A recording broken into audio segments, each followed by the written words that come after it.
Good morning. Good morning, heads of states, excellencies, dear guests, people watching from home. The fourth plenary meeting of the General Assembly is called to order. After our intense Monday, today starts the general debate of the 80th session. Before proceeding to the general debate, Presiden Prabowo Subianto dijadwalkan menyampaikan pidato pada sesi debat umum Sidang Majelis Umum ke-80 Perserikatan Bangsa-Bangsa atau PBB di Markas Besar PBB New York pada Selasa 23 September. Prabowo akan berpidato pada pukul 9 waktu New York atau pukul 20 waktu Indonesia Barat. Prabowo akan berbicara pada urutan ketiga setelah Presiden Brasil Luiz, Inácio, Lula da Silva dan Presiden Amerika Serikat Donald Trump. Kehadiran ini menandai salah satu agenda utama dalam rangkaian kunjungan kerja Presiden ke Amerika Serikat. Berikut adalah video lengkap pidato Presiden Prabowo Subianto di Sidang Majelis Umum PBB.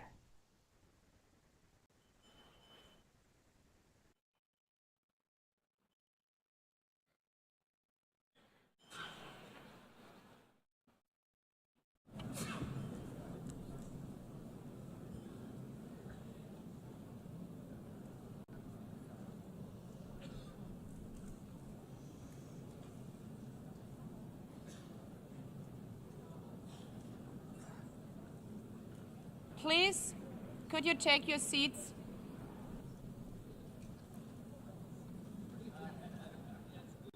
Let me begin with two words we have not been able to say often enough in this hall. Madam President.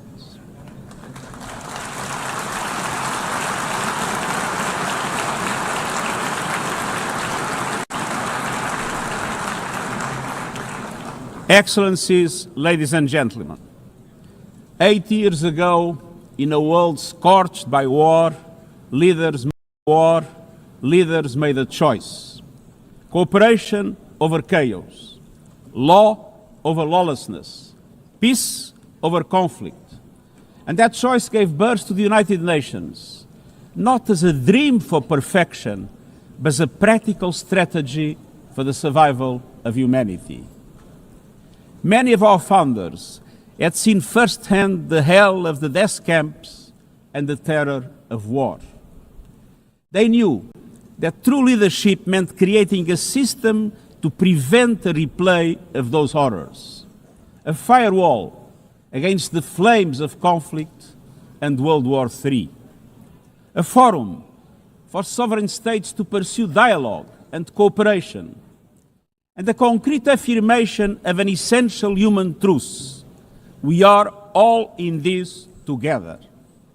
And this General Assembly Hall is the heartbeat of that truth. It is why for decades world leaders have come to this one-of-a-kind podium. It is why you are here today. Because at its best, the United Nations is more than a meeting place. It's a moral compass, a force for peace and peacekeeping, a guardian of international law, a catalyst for sustainable development, a lifeline for people in crisis, a lighthouse for human rights, and the center that transforms your decisions, the decisions of member states, into action. 80 years on, we confront again the question our founders faced, only more urgent, more intertwined, more unforgiving. What kind of world do we choose to build together? Excellencies, we have our work cut out for us as our ability to carry out that work is being cut from us. We have entered in an age of reckless disruption and relentless human suffering. Look around. The principles of the United Nations that you have established are under siege. Listen, the pillars of peace and progress are buckling under the weight of impunity, inequality, and indifference. Sovereign nations invaded. Hunger, weaponized, truth, silence, rising smoke from bombed-out cities, rising anger in fractured societies, rising seas swallowing coastlines. Each one a warning, each one a question.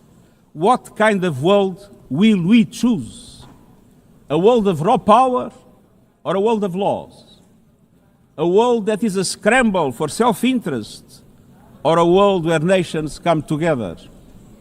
A world where might makes right or a world of rights for all? Excellencies, our world is becoming increasingly multipolar, and this is positive, reflecting a more diverse, dynamic global landscape. But multipolarity without effective multilateral institutions can court chaos, as Europe has learned the hard way, resulting in World War I. It was multipolar, but there was no multilateral institutions. So let's be clear. International cooperation is not naivete. It is hard-headed pragmatism. In a world where there's leap borders, isolation is an illusion. No country can stop a pandemic alone. No army can halt rising temperatures. No algorithm can rebuild trust once it is broken. These are global stress tests of our system, our solidarity, and our resolve. I'm convinced we can pass these tests, and we must. Because people everywhere are demanding something better, and we owe them a system worthy of their trust and a future worthy of their dreams. And so we must make the choice, an active choice, to reaffirm the imperative of international law, to reassert the centrality of multilateralism, to reinforce justice and human rights, and to recommit to the principles that gave rise to our organization and to the promise contained in its first words, we the peoples. Excellencies, the choices we face are not part of an ideological debate. They are a matter of life and death for millions. As I scan the global landscape, we must make 5 critical choices. First, we must choose peace rooted in international law. Peace is our first obligation. Yet today, wars rage with a barbarity we vowed never to allow. Too often, the Charter is brandished when convenient and trampled when not. But the Charter is not optional. It is our foundation. And when the foundation cracks, everything built upon fractures. Around the world, we see countries acting as if the rules don't apply to them. We see humans treated as less than human, and we must call it out. Impunity is the mother of chaos, and it has spawned some of the most atrocious conflicts of our times. In Sudan, civilians are being slaughtered, starved, and silenced. Women and girls face unspeakable violence. There is no military solution. I urge all parties, including those in this hall, end the external support that is fueling this bloodshed. Push to protect civilians, because the Sudanese people deserve peace, dignity, and hope. In Ukraine, relentless violence continues to kill civilians, destroy civilian infrastructure, and threaten global peace and security. I commend recent diplomatic efforts by the United States and others. We must work for a full ceasefire and a just, lasting peace in accordance with the Charter, UN resolutions, and international law. In Gaza, the horrors are approaching a third monstrous year. They are the result of decisions that defy basic humanity. The scale of death and destruction are beyond any other conflict in my years as Secretary General. The International Court of Justice has issued legally binding provisional measures in the case named Application of the Convention on the prevention and punishment of the crime of genocide in the Gaza Strip. Since then, a famine has been declared and the killing has intensified. The measures stipulated by the ICJ must be implemented fully and immediately.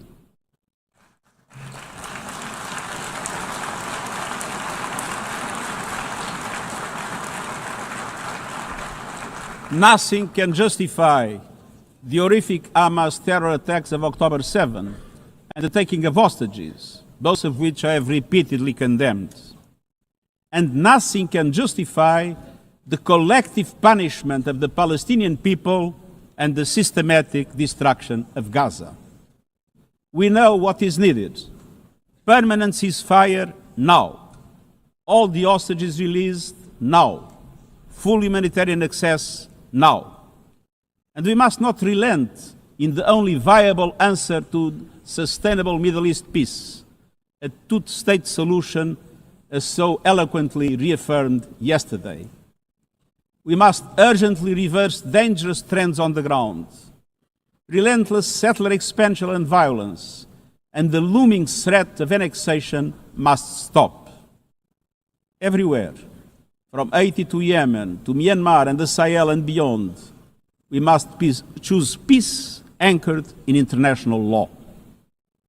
The past year has brought glimmers of hope, including the ceasefire between Cambodia and Thailand, and the agreement between Azerbaijan and Armenia brokered by the United States. But far too many crises continue unchecked. Impunity prevails, lawlessness is a contagion, it invites mayhem, accelerates terror, and risks a nuclear free-for-all. When accountability shrinks, graveyards grow. When UN staff and facilities are attacked, violating legal obligations, so too is the core of our ability to serve and deliver. The Security Council must live up to its responsibilities. It must be more representative, more transparent, and more effective.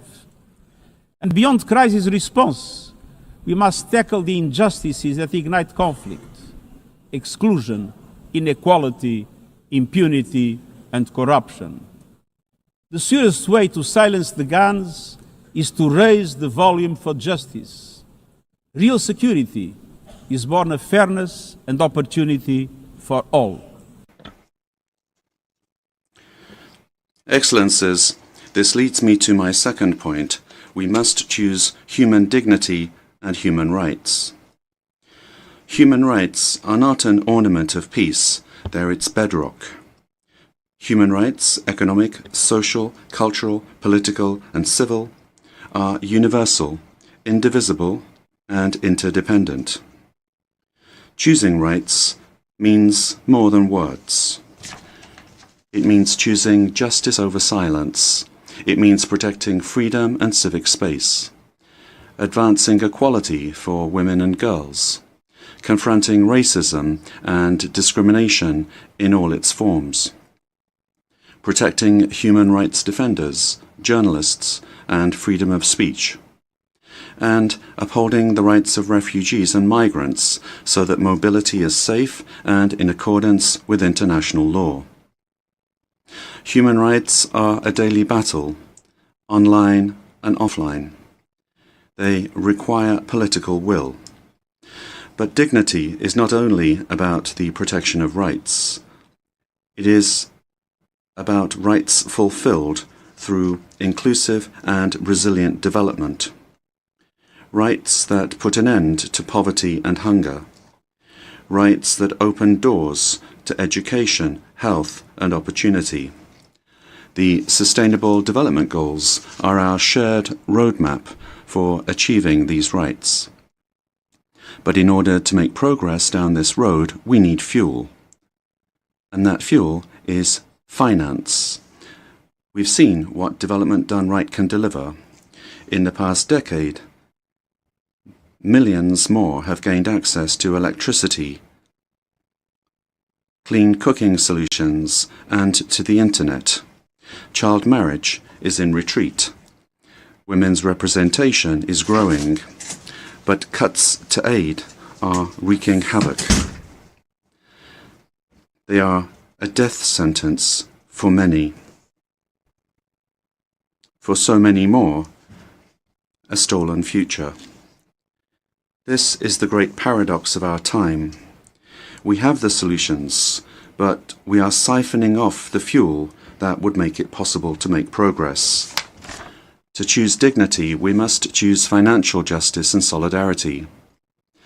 We need to reform the international financial architecture so that it drives development for all.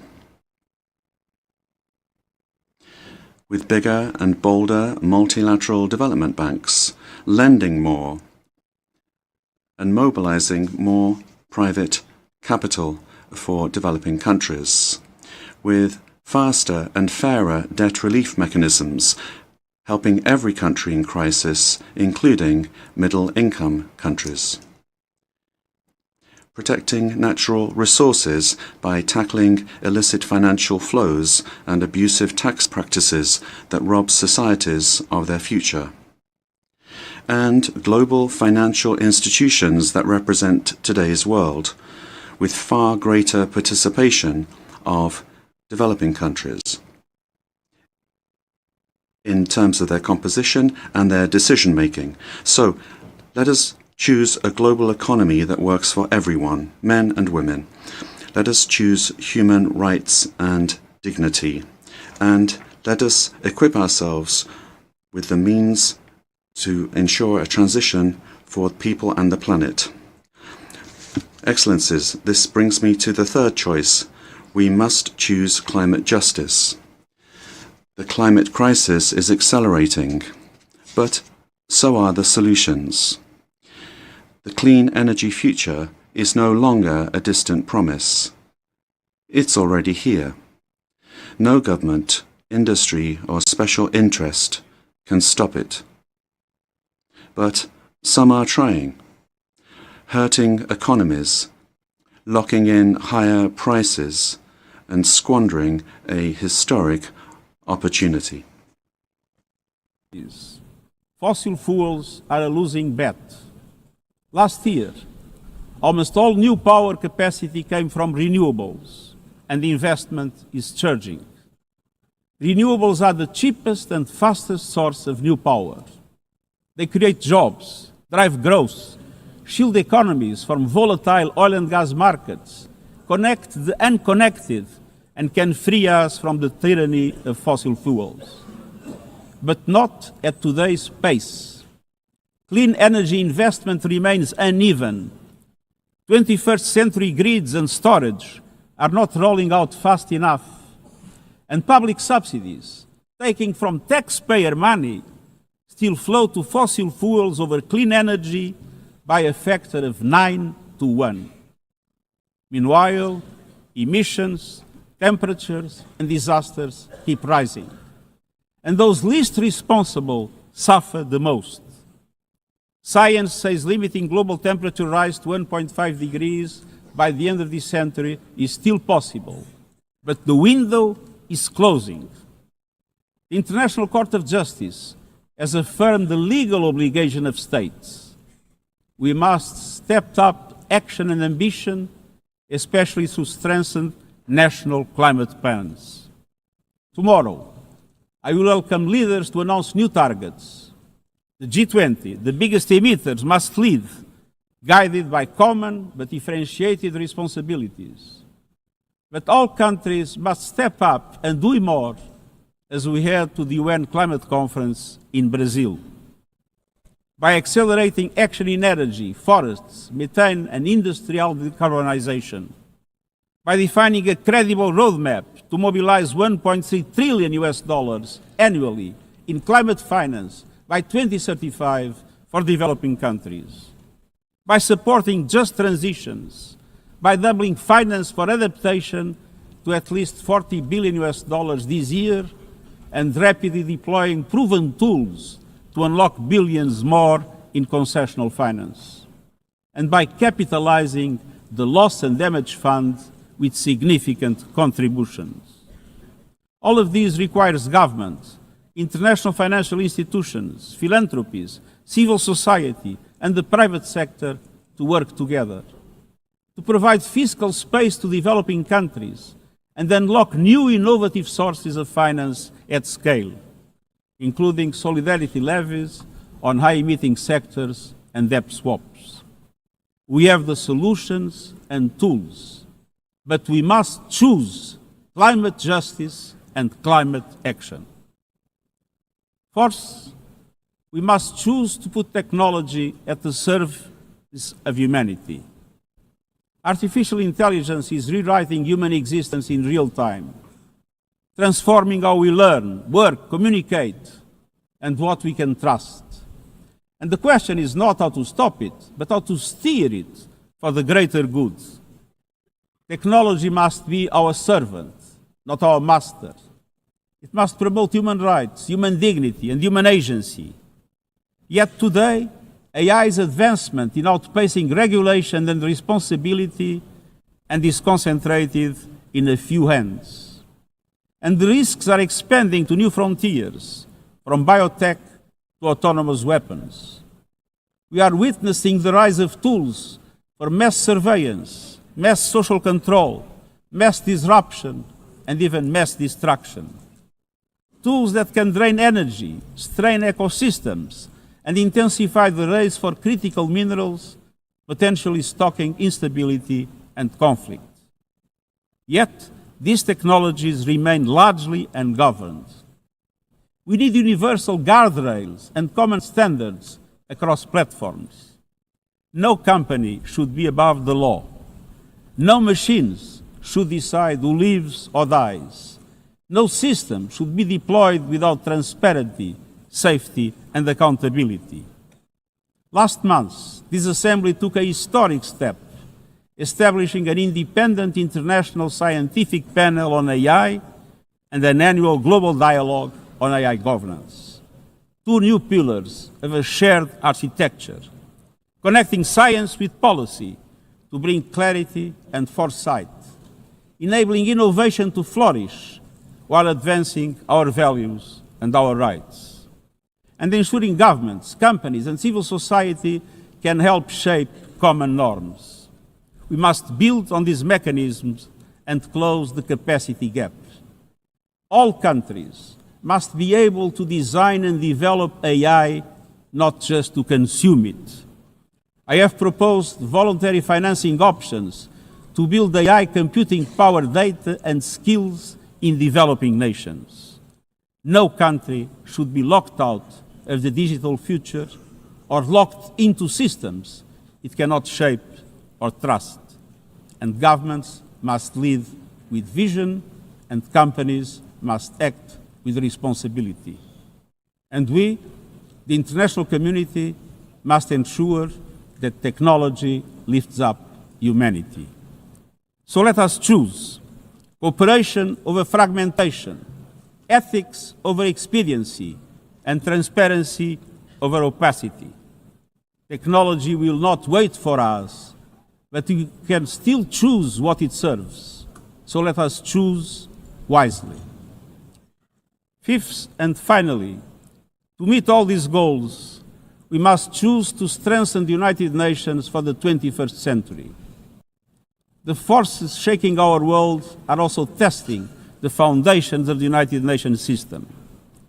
We are being hit by rising geopolitical tensions and divisions, chronic uncertainty, and mounting financial strain. But those who depend on the United Nations must not be made to bear the cost, especially now, when for every dollar invested to support our core work to build peace, the world spends $750 on weapons of war. This is not only unsustainable, it is indefensible. In this moment of crisis, the United Nations has never been more essential. The world needs our unique legitimacy, our convening power, our vision to unite nations, to bridge divides and confront the challenges before us. The Pact for the Future has shown your determination to build a United Nations that is stronger, more inclusive, and more effective. That is the logic and the urgency of our UN80 initiative. We are moving swiftly and decisively. I put forward concrete proposals, a revised budget for 2026 that strengthens accountability, improves delivery, and cuts costs. Practical reforms to implement mandates more effectively and efficiently with greater impact. And ideas to spark a paradigm shift in the structure of the UN and how its parts work together. Most of these decisions rest with you, the Member States, and we will move forward in full respect of the established procedures. Together, let us choose to invest in a United Nations that adapts, innovates, and is empowered to deliver for people everywhere. Excellencies, my overriding message comes down to this. Now is the time to choose. It's not enough to know what the right choices are. I urge you to make them. I grew up in a world where choices were few. I was raised in the darkness of dictatorship, where fear silenced voices and hope was nearly crushed. Yet, even the bleakest hours, especially then, I discovered a truth that has never left me. Power does not reside in the hands of those who dominate or divide. Real power resides from people, from our shared resolve to uphold dignity, to defend equality, to believe fiercely in our common humanity and the potential of every human being. I learned early to persevere, to speak out, to refuse to surrender, no matter the challenge, no matter the obstacle, no matter the hour. We must and we will overcome. Because in a world of many choices, there is one choice we must never make, the choice to give up. We must never give up. That is my promise to you, for peace, for dignity, for justice, for humanity, for the world we know is possible when we work as one. I will never, ever give up. Thank you.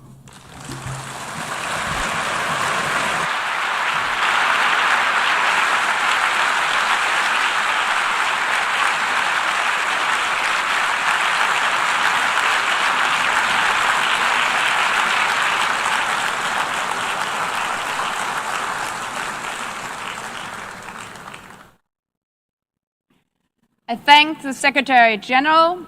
The Assembly will now turn to Agenda Item 8, entitled General Debate.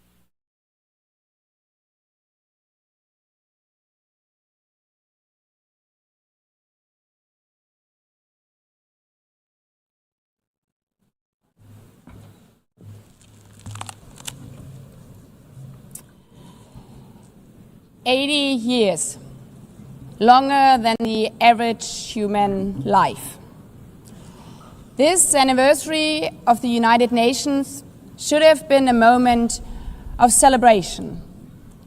But this is not an ordinary year. Just look at the state of our world, as the Secretary General described. Thousands of orphans in Gaza are wandering around the rubble, eating sand, drinking contaminated water. 90-year-old women in Ukraine are hiding from drones, trapped in their homes instead of living their final years in peace. Children in Haiti, too afraid to walk to school, afraid they might be gunned down by gangs like their friends. And for every conflict and tragedy that seizes the headlines, there are so many more that are forgotten, lost to the news cycle. Like women in Democratic Republic of the Congo, shielding their daughters from armed groups, fearful they might be raped. And Rohingya children, spending their whole childhood in tattered tents, unable to remember what their home looks like. Faced with these realities, now is not the time to celebrate, but to ask ourselves, where is the United Nations? Distinguished heads of state and government, Mr. Secretary General, Excellencies, ladies and gentlemen, people out there in the world watching us. Clearly, we have to do better. But what we should not let cynics allow to weaponize these failures, to argue that our institution is a waste of money, outdated, irrelevant.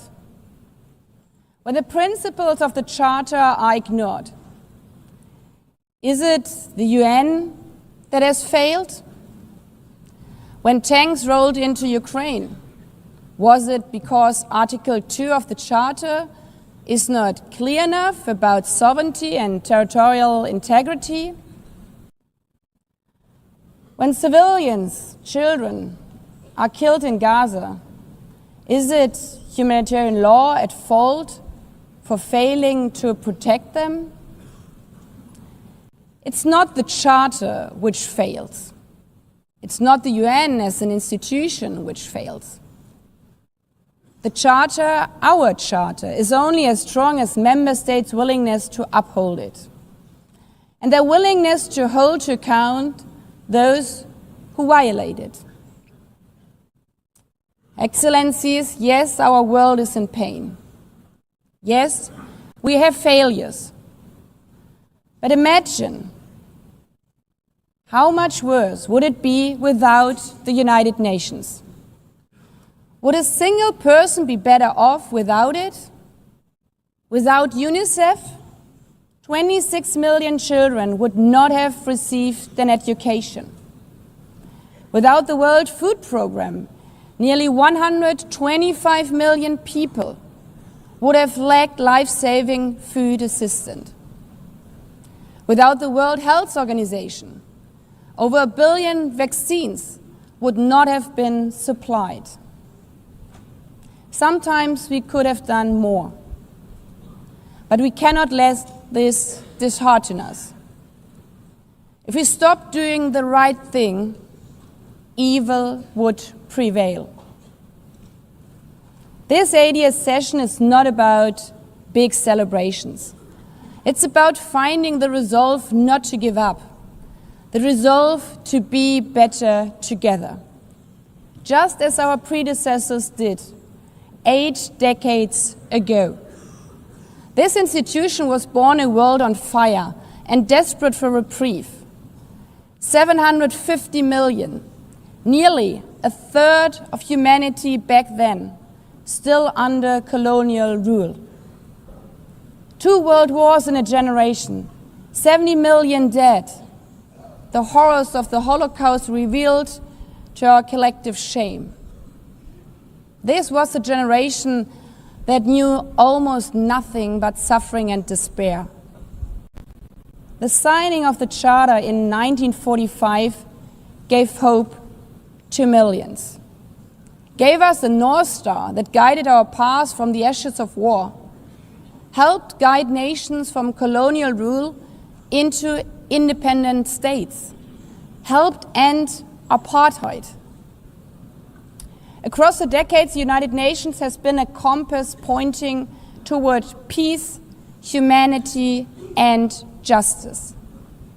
We have not always succeeded, but the story of this institution is not a story of easy victories. It's a story of falling and rising, of pulling ourselves and each other back up and trying harder. We gather here for the 80th time, not for empty celebration, not out of ritual, not to hear our own voices. We gather to prove that this institution matters, and that through this institution, every nation represented here, no matter how big or small, can summon again the strength and unity first shown in San Francisco 80 years ago. the courage and resolve of world leaders, who even while some called them back then naive, believed they could build a better world from the wreckage of the old. They showed then what true leadership is. It's not about imposing your will or putting others down. True leadership is about lifting others up, not out of altruism, but for our mutual benefit, and even out of our self-interest. Because as our founders and every architect of peace since then has understood, helping others is what makes ultimately our own countries stronger. Could any state have faced the global pandemic alone? The virus did not have any passport. We were only able to solve it at the end with the support of the World Health Organization. The climate crisis does not stop at borders. CO2 emissions anywhere affect people everywhere. Even the wealthiest cities in the world cannot shield themselves from wildfires. And imagine coming here by plane, how safe would you feel to step into the next airplane if there were no International Civil Aviation Organization anymore, which is responsible for setting safety regulations for 5 billion passengers each year? How comfortable would you be with your children using the internet while AI is uncontrolled and unchecked? As the lines between what is real and fake start to blur. In this globalized, digitalized world, we work together or we suffer alone. Excellencies, the theme of this milestone session and the high-level week is therefore better together. 80 years and more for peace, development, and human rights. Will living up to that be easy? No. But this hall was not built for easy times. It was built to come together to confront the hardest topics. This session is a session where the high-level week is about resolving differences. We showed some of it yesterday already.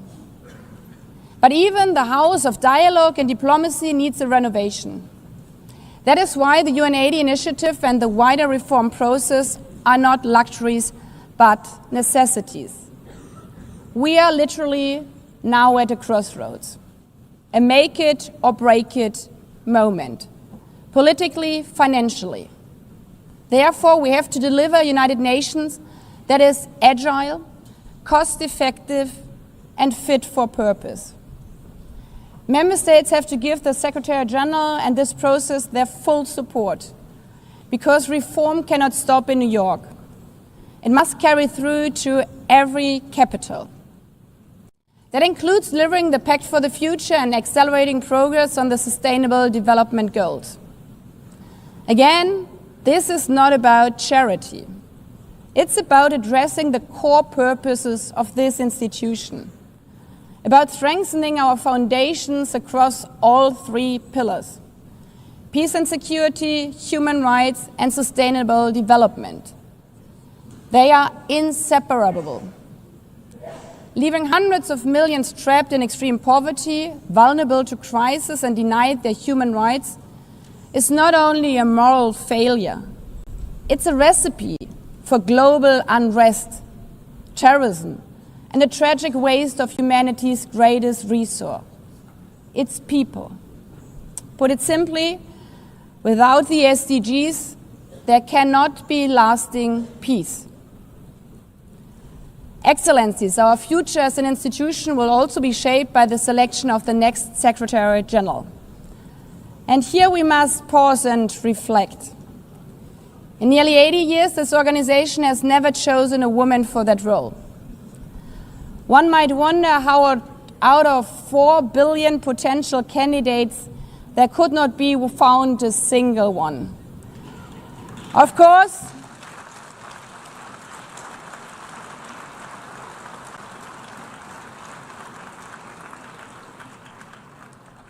Of course, the choice rests with member states. But those of you having been there yesterday celebrating Beijing, one strong female leader after the other from all our continents. Like 80 years ago, we are standing at a crossroads. And it's up to us, to every single member state, to live up to the same leadership as your predecessors did. To act when action is needed. To uphold the principles of our charter. To be better together. To show the people around the world that this United Nation is there. Today, tomorrow, and for the next 8 decades. Because, after all, it's the life insurance for every country. Thank you.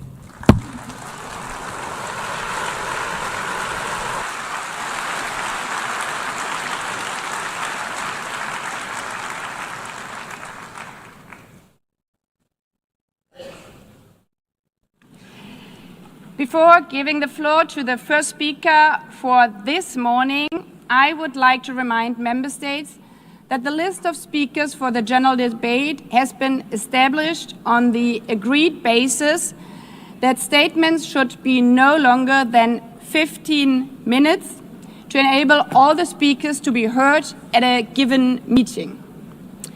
Within this time frame, I would like to appeal to speakers to deliver their statements at a reasonable pace so that interpretation into the other official languages may be provided properly.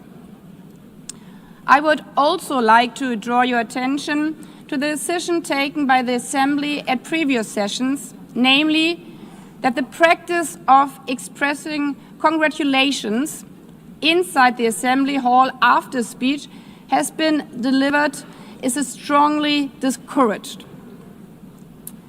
After delivering their statements from the rostrum, speakers are invited to exit the hall through room JA200, located behind the podium, before returning to their seats. May I take it that the Assembly agrees to proceed in this manner? It's so decided.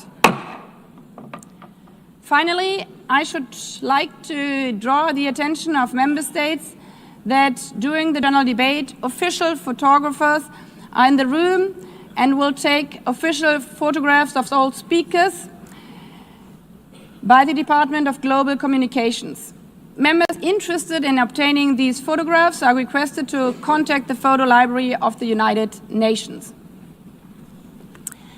By this, the Assembly will hear an address by His Excellency Luiz Inácio Lula da Silva, President of the Federative Republic of Brazil.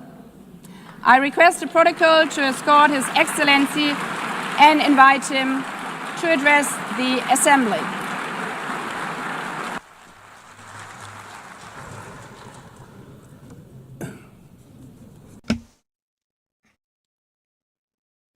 Madam President of the General Assembly, Analina Berbuki, Mr. Secretary General Antonio Guterres, dear heads of state and government, and representatives of the member states gathered here.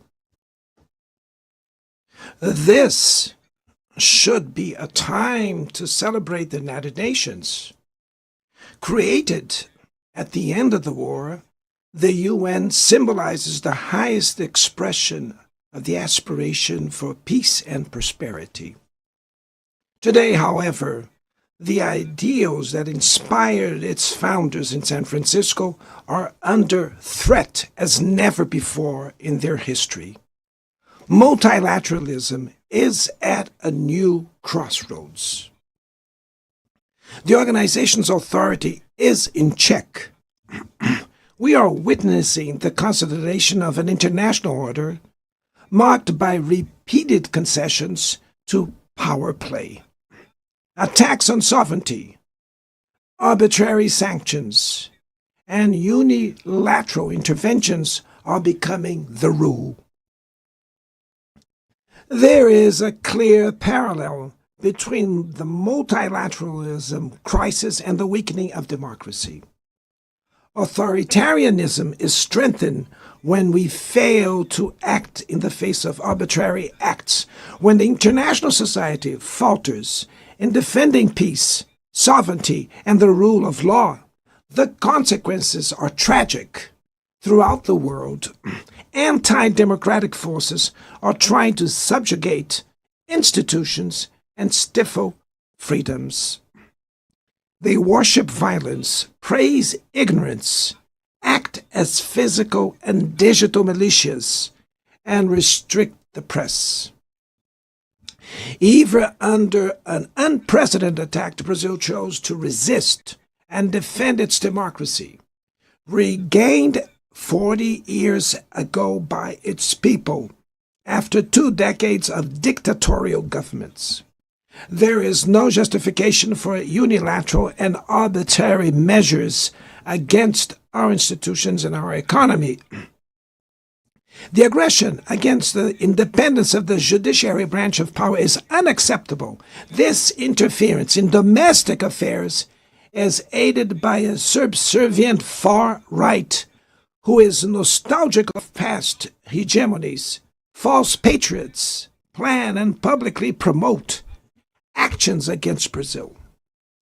Peace cannot be achieved with impunity.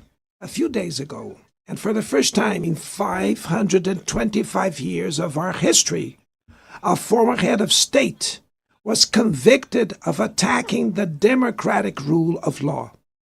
He was investigated, indicted, trialed, and held accountable for his actions in a meticulous process. He has the right to defend himself was secured, a prerogative that dictatorships deny to their victims. Before the eyes of the world, Brazil sent a message to all aspiring autocrats and those who support them. Our democracy, our sovereignty are non-negotiable.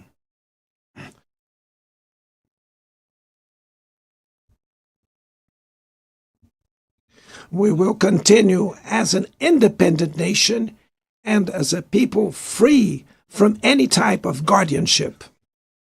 Sound democracies go beyond the electoral ritual. Its strength presupposes the reduction of inequalities, the guarantee of the most basic rights: food, safety, work, housing, education, and health. Democracy fails when women earn less than men or die at the hands of partners and family members. It loses when it closes its doors and blames migrants for the world's ills. Poverty is as much an enemy of democracy as extremism. Therefore, we were proud to receive confirmation from FAO that Brazil has once again left the hunger map in this year, 2025. But in the world, there are still 670 million hungry people, and about 2.3 billion face food insecurity. The only war of which everyone can emerge victorious is the one we wage against hunger and poverty. This is the goal of the global alliance we launched at the G20 and which has the support of 103 countries.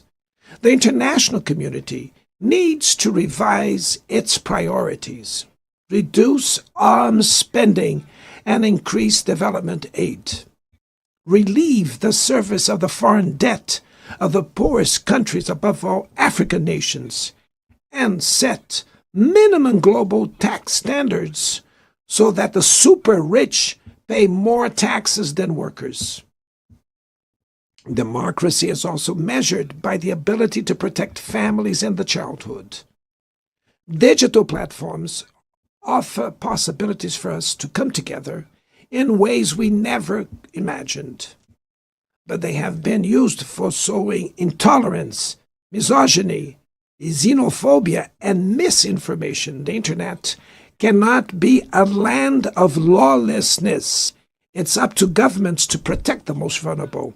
Risks such as fraud, human trafficking, pedophilia, and attacks against democracy. The Brazilian parliament was right to rush to address this issue. Last week, I proudly enacted one of the world's most advanced laws for the protection of children and adolescents in the digital environment. Also, we sent draft bills to the National Congress to foster competition in digital markets and to encourage the installation of sustainable data centers.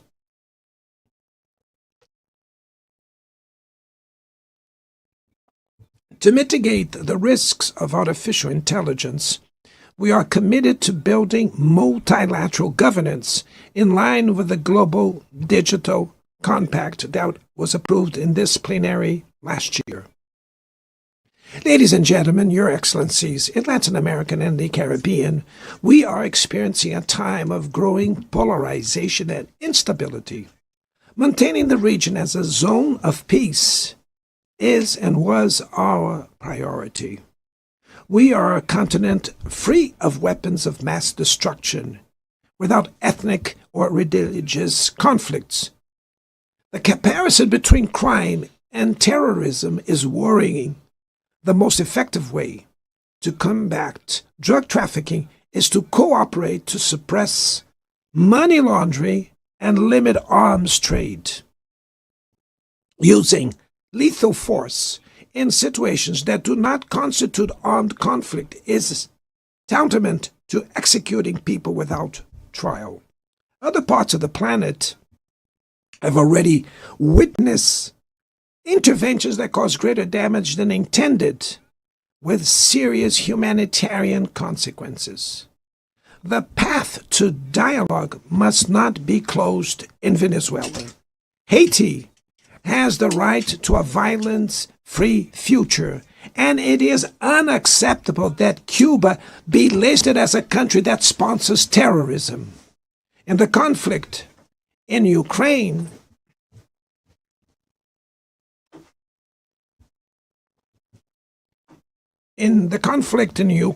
we all already know that there will be no military solution. The recent meeting in Alaska raised hopes for a negotiated way out. It's necessary to pave the way for a realistic solution. This implies taking into account the legitimate security concerns of all parties. The African Initiative and the Friends for Peace group created by China and Brazil can help promote dialogue and a diplomatic solution. No situation is more emblematic of the disproportionate and illegal use of force than the one occurring in Palestine.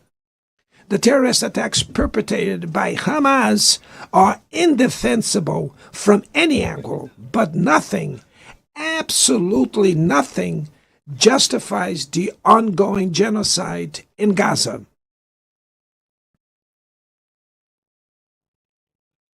There, under tons of rubble, are buried tens of thousands of innocent women and children. There, we can see that international humanitarian law and the myth of ethical exceptionalism of the West are also being buried there. This massacre would not have happened without the complicity of those who could have prevented it. In Gaza, hunger is used as a weapon of war, and the forced displacement of populations goes on unpunished. I express my admirations to the Jews who, inside and outside Israel, oppose this collective punishment. The Palestinian people are at risk of disappearing. They will only survive with an independent state integrated to the international community. This is the solution defended by more than 150 UN members, reaffirmed yesterday here in this very plenary but barred by a single veto. It is regrettable that President Mahmoud Abbas was prevented by the host country of occupying the Palestinian bench at this historical moment.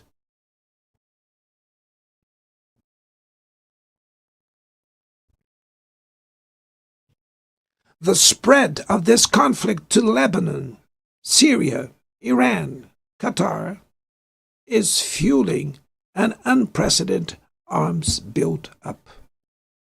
Madam President, bombs and nuclear weapons will not protect us from the climate crisis. The year of 24 was the warmest already registered. COP30 in the city of Belém, Brazil, will the COP of truth. It will be the time for world leaders to prove the seriousness of their commitment to the planet. Without a complete picture of the NDC's nationally determined contributions, we were walking blindfolded towards the abyss. Brazil has committed to reducing its emissions by 59 and 67%, covering all greenhouse gases and all sectors of the economy. Developing nations face climate change while grappling with other challenges. Meanwhile, rich countries enjoy a standard of living reached at the expense of 200 years of greenhouse gas emissions, demanding greater ambition and greater access to resources and technology. It's not a matter of charity, but of justice. The race for critical minerals essential for energy transition cannot reproduce the predatory and asymmetrical logic that has characterized recent centuries. In Belém City, the world will learn about the reality of the Amazon. Brazil has already reduced deforestation by half in the region in the last 2 years. Eradicating it requires ensuring decent living conditions for its millions of inhabitants. Promoting sustainable development is the objective of the Tropical Forest Forever facility, which Brazil intends to launch to compensate countries that keep their forests standing. But the time has come to move from the negotiation phase to the implementation stage. The world owes a lot to the regime created by the Climate Convention. Climate change needs to be brought to the heart of the UN so that it gets the attention it deserves. A council linked to the General Assembly with the power and legitimacy to monitor commitments provide coherence to climate action. This is a fundamental step towards a broader reform of the organization, which would also include an expanded Security Council in the 2 member categories. Few areas have worsened as much as the multilateral trading system.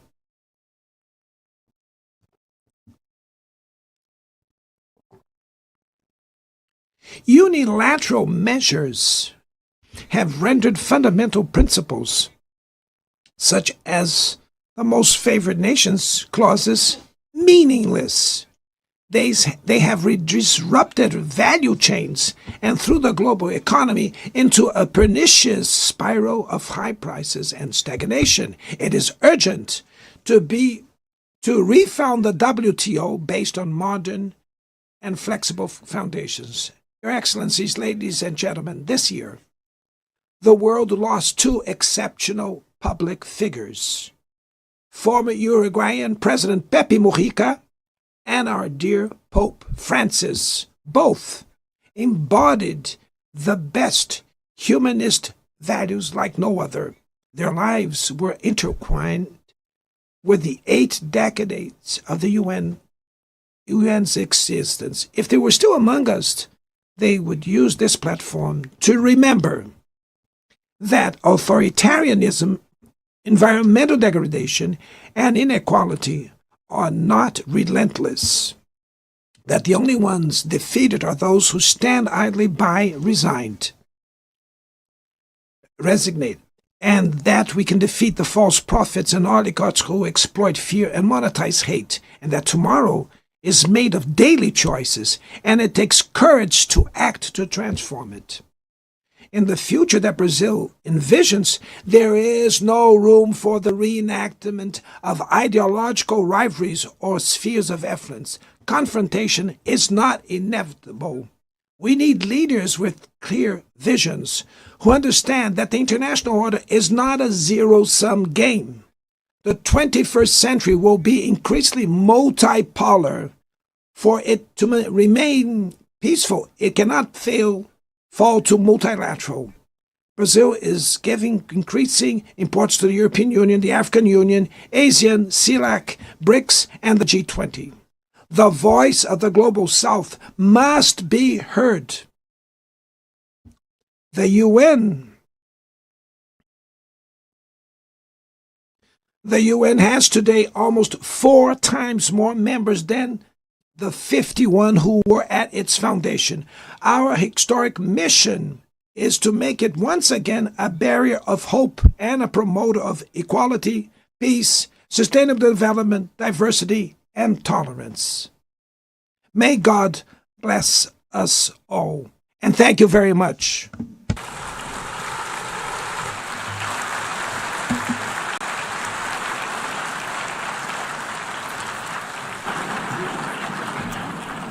On behalf of the Assembly, I wish to thank the President of the Federative Republic of Brazil,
the Assembly will hear an address by His Excellency Donald Trump, President of the United States of America. I request protocol to escort His Excellency and invite him to address the Assembly.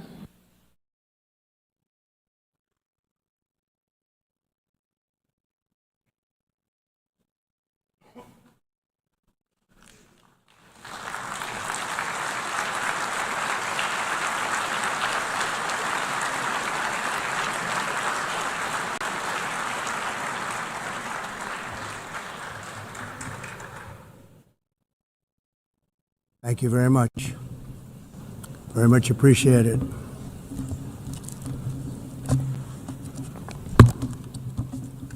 And I don't mind making this speech without a teleprompter, because the teleprompter is not working. I feel very happy to be up here with you nevertheless, and that way you speak more from the heart. I can only say that whoever's operating this teleprompter is in big trouble.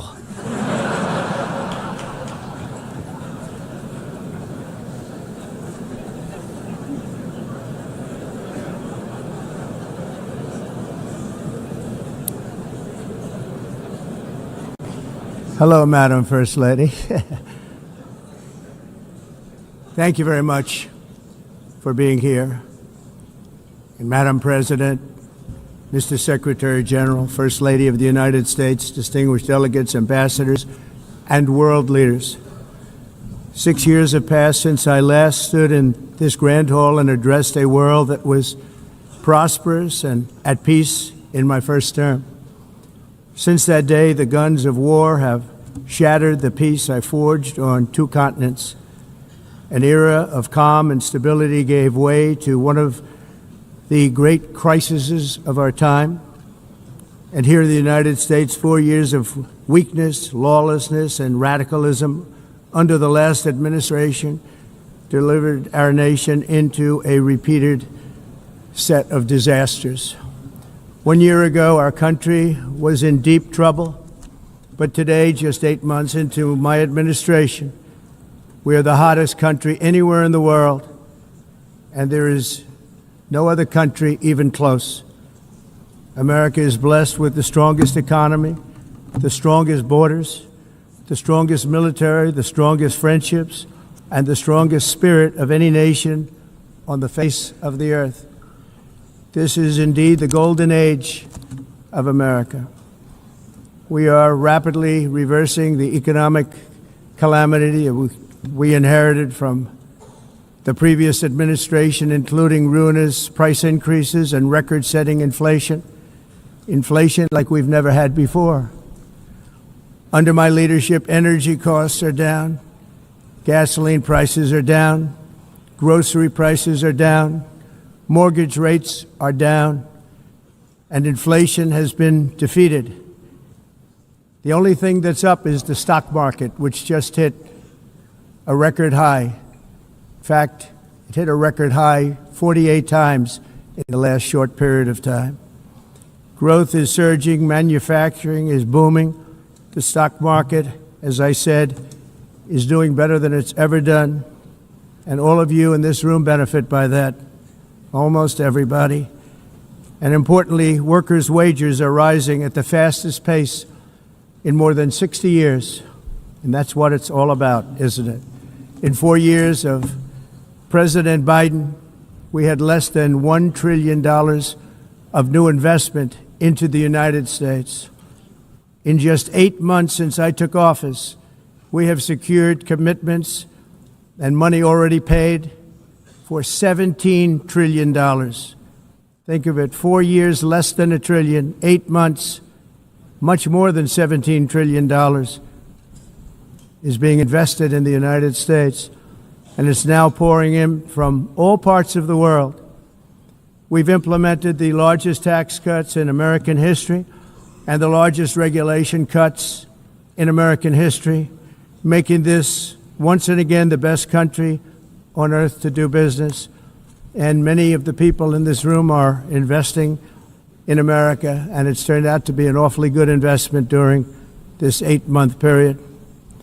In my first term, I built the greatest economy in the history of the world. We had the best economy ever, history of the world. And I'm doing the same thing again, but this time it's actually much bigger and even better. The numbers far surpass my record-setting first term. On our southern border, we have successfully repelled a colossal invasion. And for the last 4 months, and that's 4 months in a row, the number of illegal aliens admitted and entering our country has been 0.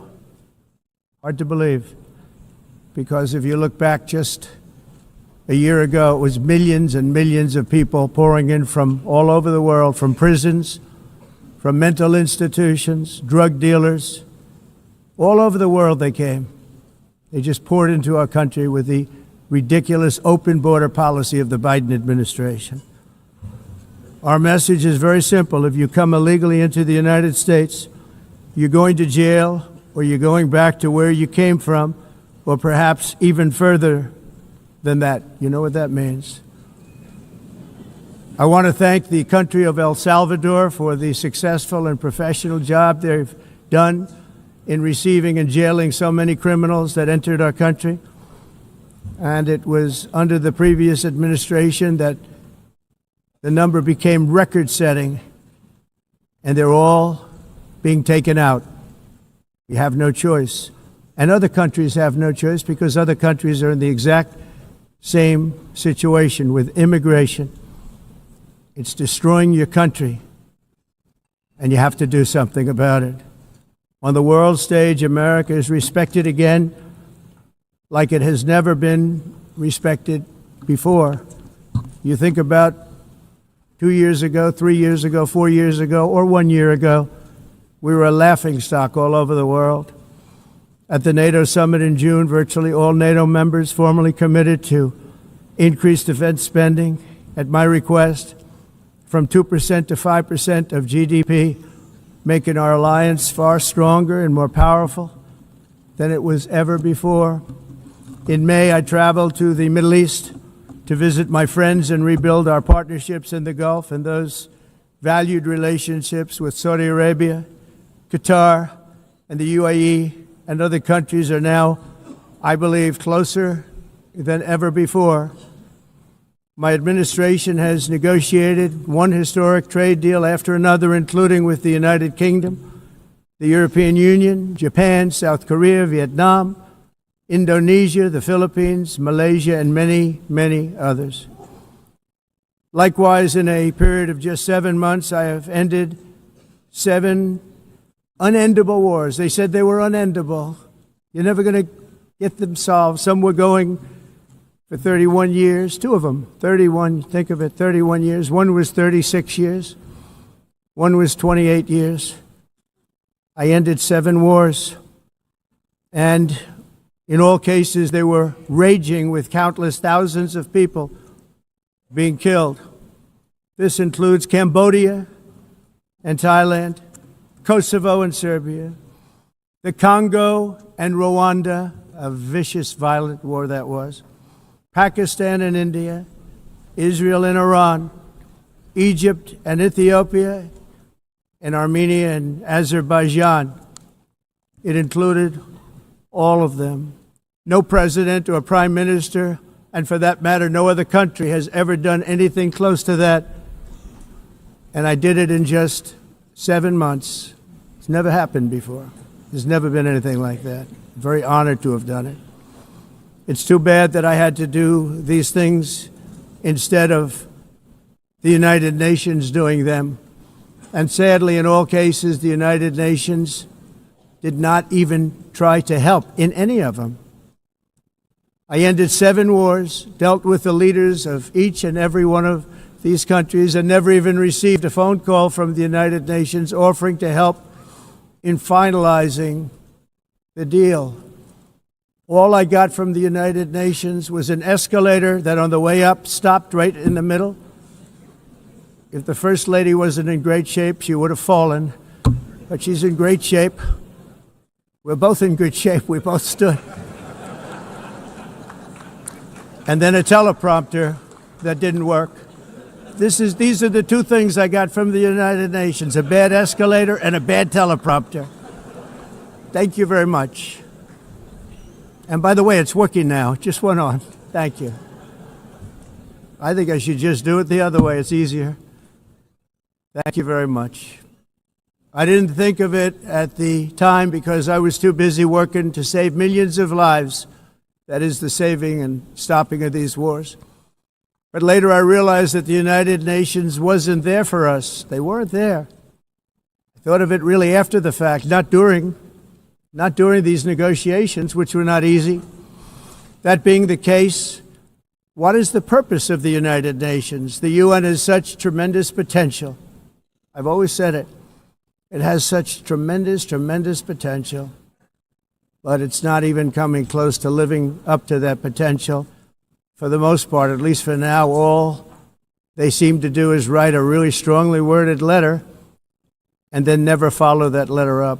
It's empty words, and empty words don't solve war. The only thing that solves war and wars is action. Now, after ending all of these wars and also earlier negotiating the Abraham Accords, which is a very big thing for which our country received no credit, never receives credit. Everyone says that I should get the Nobel Peace Prize for each one of these achievements. But for me, the real prize will be the sons and daughters who live to grow up with their mothers and fathers, because millions of people are no longer being killed in endless and unglorious wars. What I care about is not winning prizes, it's saving lives. We saved millions and millions of lives with the 7 wars. And we have others that we're working on, and you know that. Many years ago, a very successful real estate developer in New York, known as Donald J. Trump, I bid on the renovation and rebuilding of this very United Nations complex. I remember it so well. I said at the time that I would do it for $500 million, rebuilding everything. It would be beautiful. I used to talk about, I'm going to give you marble floors. They're going to give you terrazzo. I'm going to give you the best of everything. You're going to have mahogany walls. They're going to give you plastic. But they decided to go in another direction, which was much more expensive at the time, and which actually produced a far inferior product. And I realized that they did not know what they were doing when it came to construction, and that their building concepts were so wrong, and the product that they were proposing to build was so bad and so costly.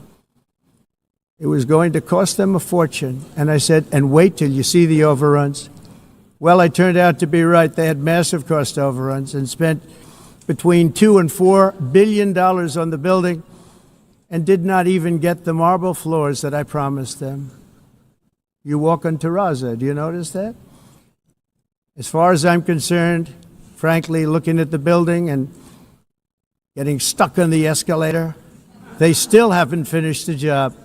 They still haven't finished. That was years ago. The project was so corrupt that Congress actually asked me to testify before them on the tremendous waste of money, because it turned out that they had no idea what it was, but they knew it was anywhere between $2 and $4 billion as opposed to $500 million with a guarantee. But they had no idea, and I said it cost much more than $5 billion. Unfortunately, many things in the United Nations are happening just like that, but on an even much bigger scale, much, much bigger. Very sad to see.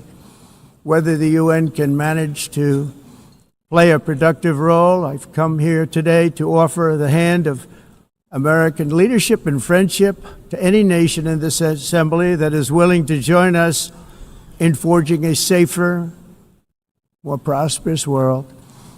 And it's a world that we'll be much happier with. A dramatically better future is within our reach. But to get there, we must reject the failed approaches of the past and work together to confront some of the greatest threats in history. There is no more serious danger to our planet today than the most powerful and destructive weapons ever devised by man, of which the United States, as you know, has many. Just as I did in my first term, I've made containing these threats a top priority, starting with the nation of Iran. My position is very simple. The world's #1 sponsor of terror can never be allowed to possess the most dangerous weapon. That's why shortly after taking office, I sent the so-called Supreme Leader a letter making a generous offer. I extended a pledge of full cooperation in exchange for a suspension of Iran's nuclear program. The regime's answer was to continue their constant threats to their neighbors and U.S. interests throughout the region and some great countries that are right nearby. Today, many of Iran's former military commanders, in fact, I can say almost all of them, are no longer with us. They're dead.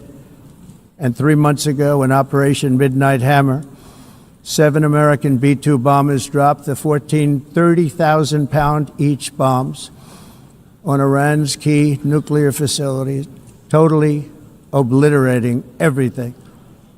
No other country on earth could have done what we did. No other country has the equipment to do what we did. We have the greatest weapons on earth. We hate to use them. But we did something that for 22 years people wanted to do. With Iran's nuclear enrichment capacity demolished, I immediately brokered an end to the 12-day war, as it's called, between Israel and Iran, with both sides agreeing to fight no longer. As everyone knows, I have also been deeply engaged in seeking a ceasefire in Gaza. Have to get that done. Have to get it done. Unfortunately, Hamas has repeatedly rejected reasonable offers to make peace. We can't forget October 7th, can we? Now, as if to encourage continued conflict, some of this body is seeking to unilaterally recognize a Palestinian state. The rewards would be too great for Hamas terrorists for their atrocities. This would be a reward for these horrible atrocities, including October 7th, even while they refuse to release the hostages or accept a ceasefire.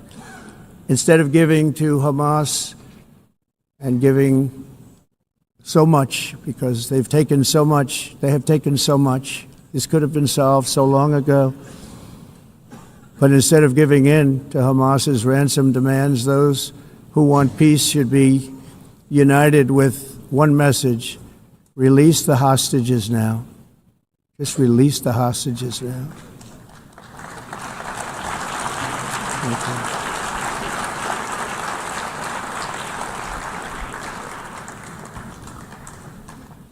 Thank you. As we have got to come together, and we will come together, got to get it done. We have to stop the war in Gaza immediately. We have to stop it. We have to get it done. We have to negotiate, immediately have to negotiate peace. We got to get the hostages back. We want all 20 back. We don't want 2 and 4. As you know, I got, along with Steve Witkoff and others that helped us, Marco Rubio, we got most of them back. We were involved in all of them. But I always said the last 20 are going to be the hardest, and that's exactly what happened. We have to get them back now. We don't want to get back 2, and then another 2, and then 1, and then 3. Have this process. No, we want them all back, and we want the actually 38 dead bodies back too. Those parents came to me, and they want them back, and they want them back very quickly and very badly. As though they were alive, they want them. They want them every bit as much as if their son or daughter were alive. I've also been working relentlessly, stopping the killing in Ukraine. I thought that would be, of the 7 wars that I stopped, I thought that would be the easiest because of my relationship with President Putin, which had always been a good one. I thought that was going to be the easiest one. But you know, in war, you never know what's going to happen. There are always lots of surprises, both good and bad. Everyone thought Russia would win this war in 3 days, but it didn't work out that way. It was supposed to be just a quick little skirmish. It's not making Russia look good. It's making them look bad. No matter what happens from here on out, this was something that should have taken a matter of days, certainly less than a week.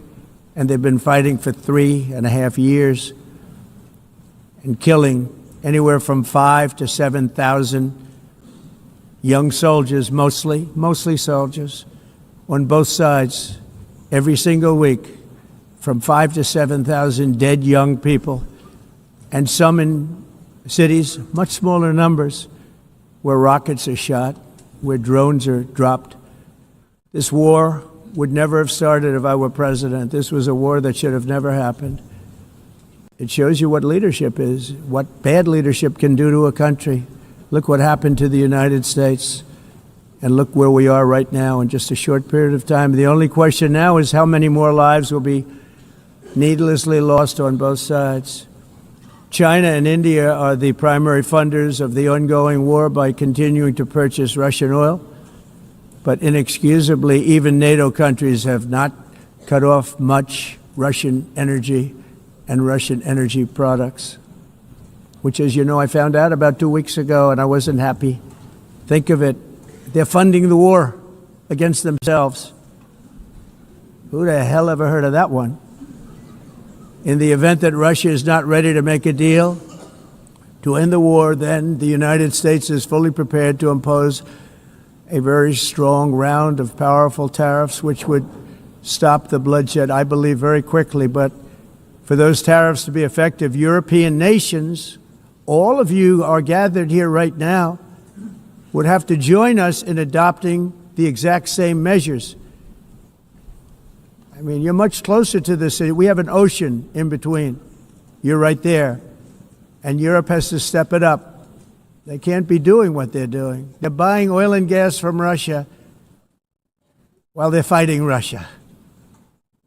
It's embarrassing to them, and it was very embarrassing to them when I found out about it, I can tell you that. But they have to immediately cease all energy purchases from Russia. Otherwise, we're all wasting a lot of time.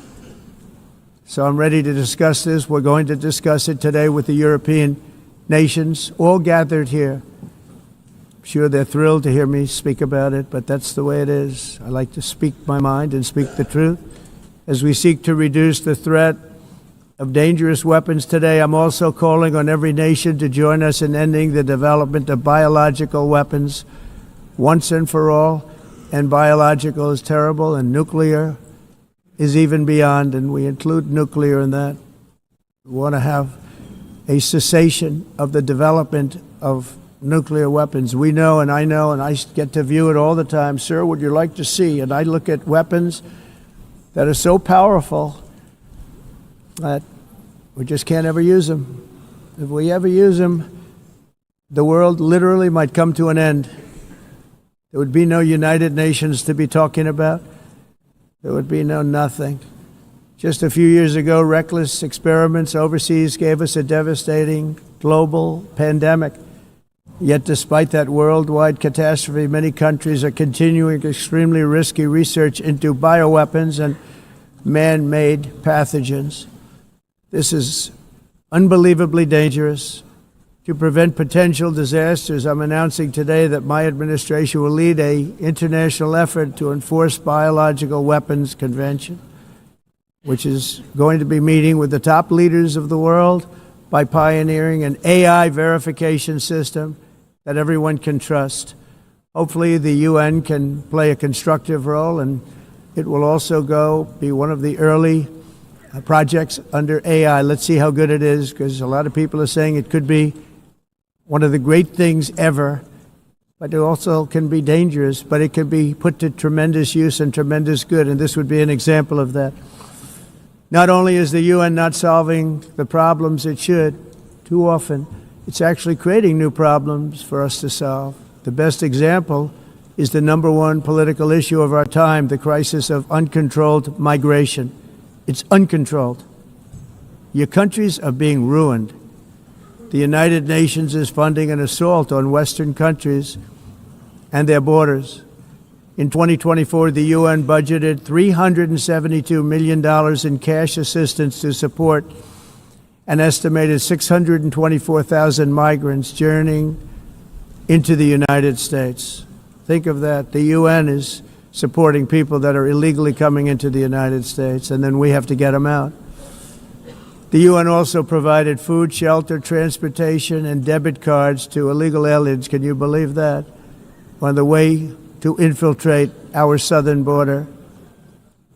Millions of people came through that southern border. Just a year ago, millions and millions of people were pouring in, 25 million altogether over the 4 years of the incompetent Biden administration.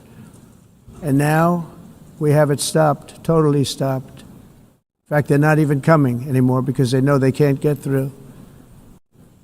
But what took place is totally unacceptable. The UN is supposed to stop invasions, not create them and not finance them.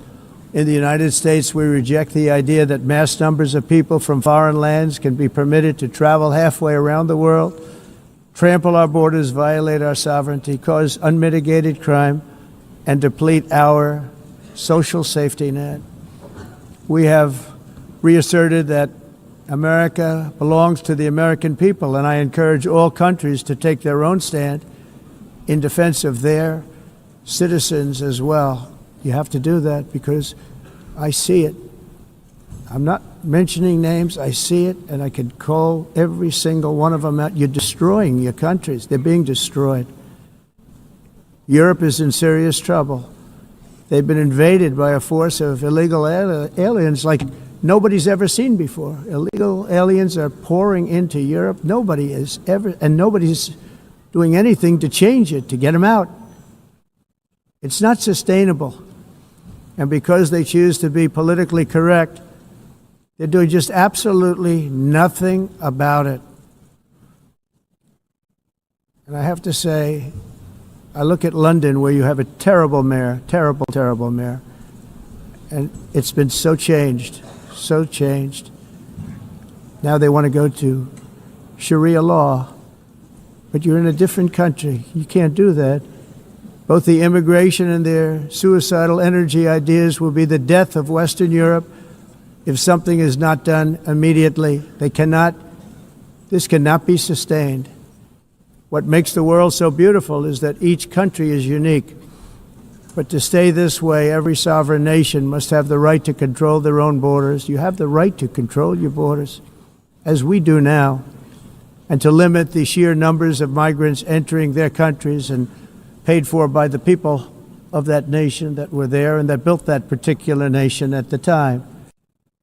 They put their blood, sweat, tears, money into that country, and now they're being ruined.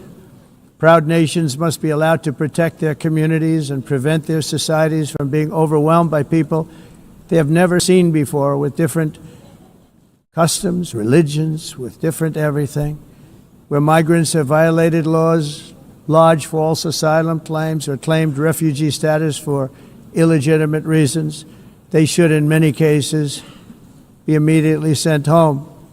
And while we will always have a big heart for places and people that are struggling and truly compassionate, answers will be given. We have to solve the problem, and we have to solve it in their countries, not create new problems in our countries. And we are very helpful to a lot of countries that are just not able to send their people anymore. They used to send them to us in caravans of 25, 30,000 people each. These massive caravans of people pouring into our country, totally unchecked and unvetted. But not anymore. According to the Council of Europe in 2024, almost 50% of inmates in German prisons were foreign nationals or migrants. In Austria, the number was 53% of the people in prisons were from places that weren't from where they are now. In Greece, the number was 54%, and in Switzerland, beautiful Switzerland, 72% of the people in prisons are from outside of Switzerland. When your prisons are filled with so-called asylum seekers who repaid kindness, and that's what they did, they repaid kindness with crime. It's time to end the failed experiment of open borders. You have to end it now. See, I can tell you. I'm really good at this stuff. Your countries are going to hell. In America, we've taken bold action to swiftly shut down uncontrolled migration. Once we started detaining and deporting everyone who crossed the border and removing illegal aliens from the United States, they simply stopped coming. They're not coming anymore. We're getting a lot of credit, but they're not coming anymore. This was a humanitarian act for all involved, because on the trips up, thousands of people a week were dying. Women were being raped. Nobody's ever seen anything like it. Raped, horribly beaten, raped. On the trip up, the journey up, it was a long walk. It was a long, arduous journey, indeed.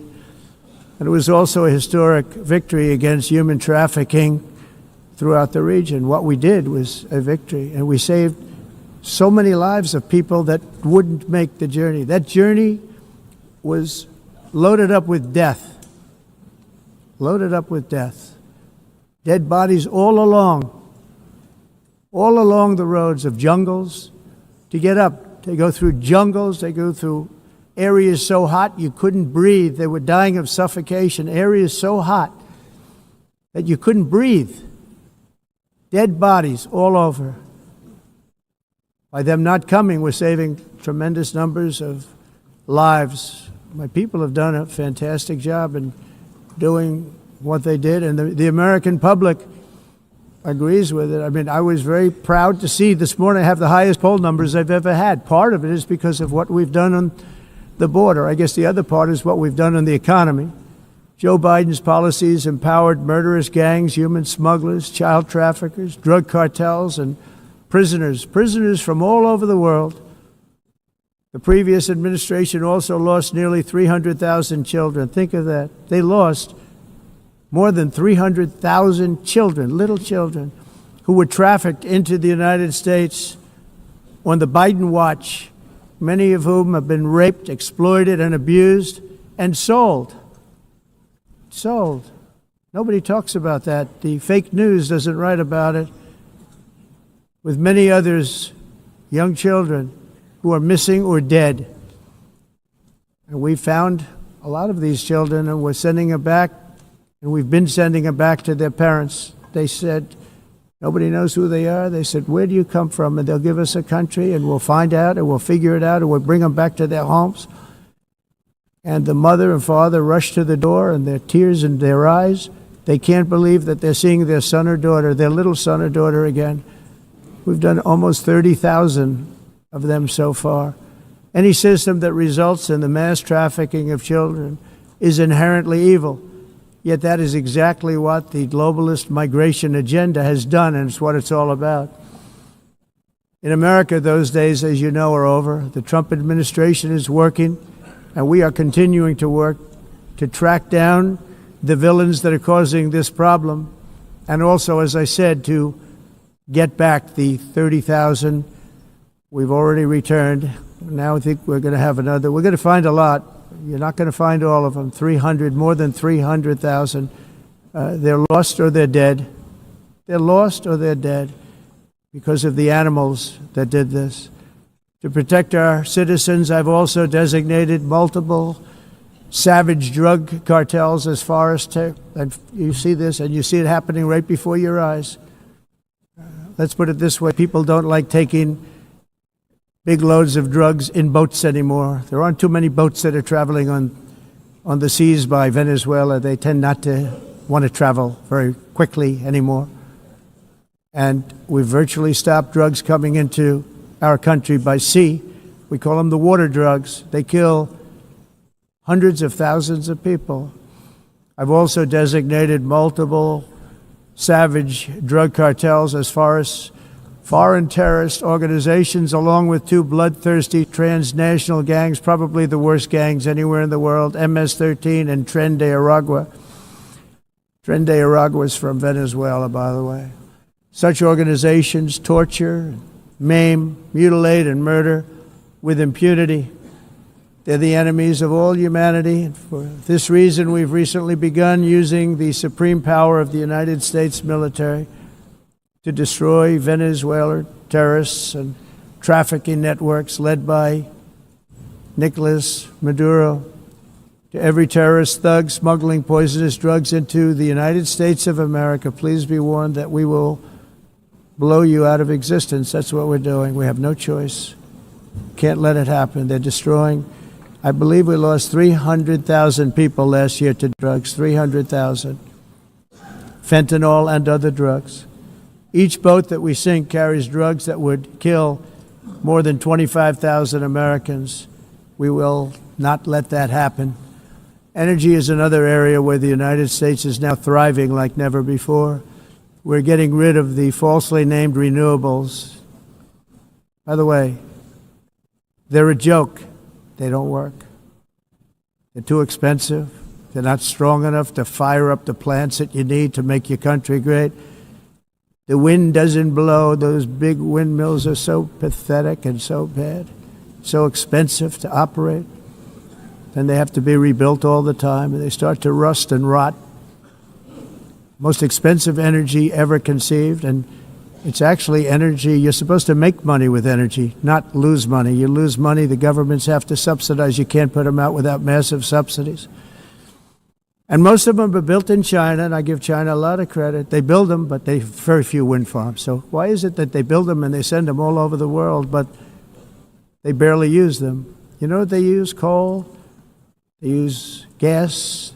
They use almost anything, but they don't like wind. But they sure as hell like selling the windmills. Europe, on the other hand, has a long way to go, with many countries being on the brink of destruction because of the green energy agenda. And I give a lot of credit to Germany. Germany was being led down a very sick path, both on immigration, by the way, and on energy. They were going green, and they were going bankrupt. And the new leadership came in, and they went back to where they were, with fossil fuel and with nuclear, which is good. It's now safe, and you can do it properly.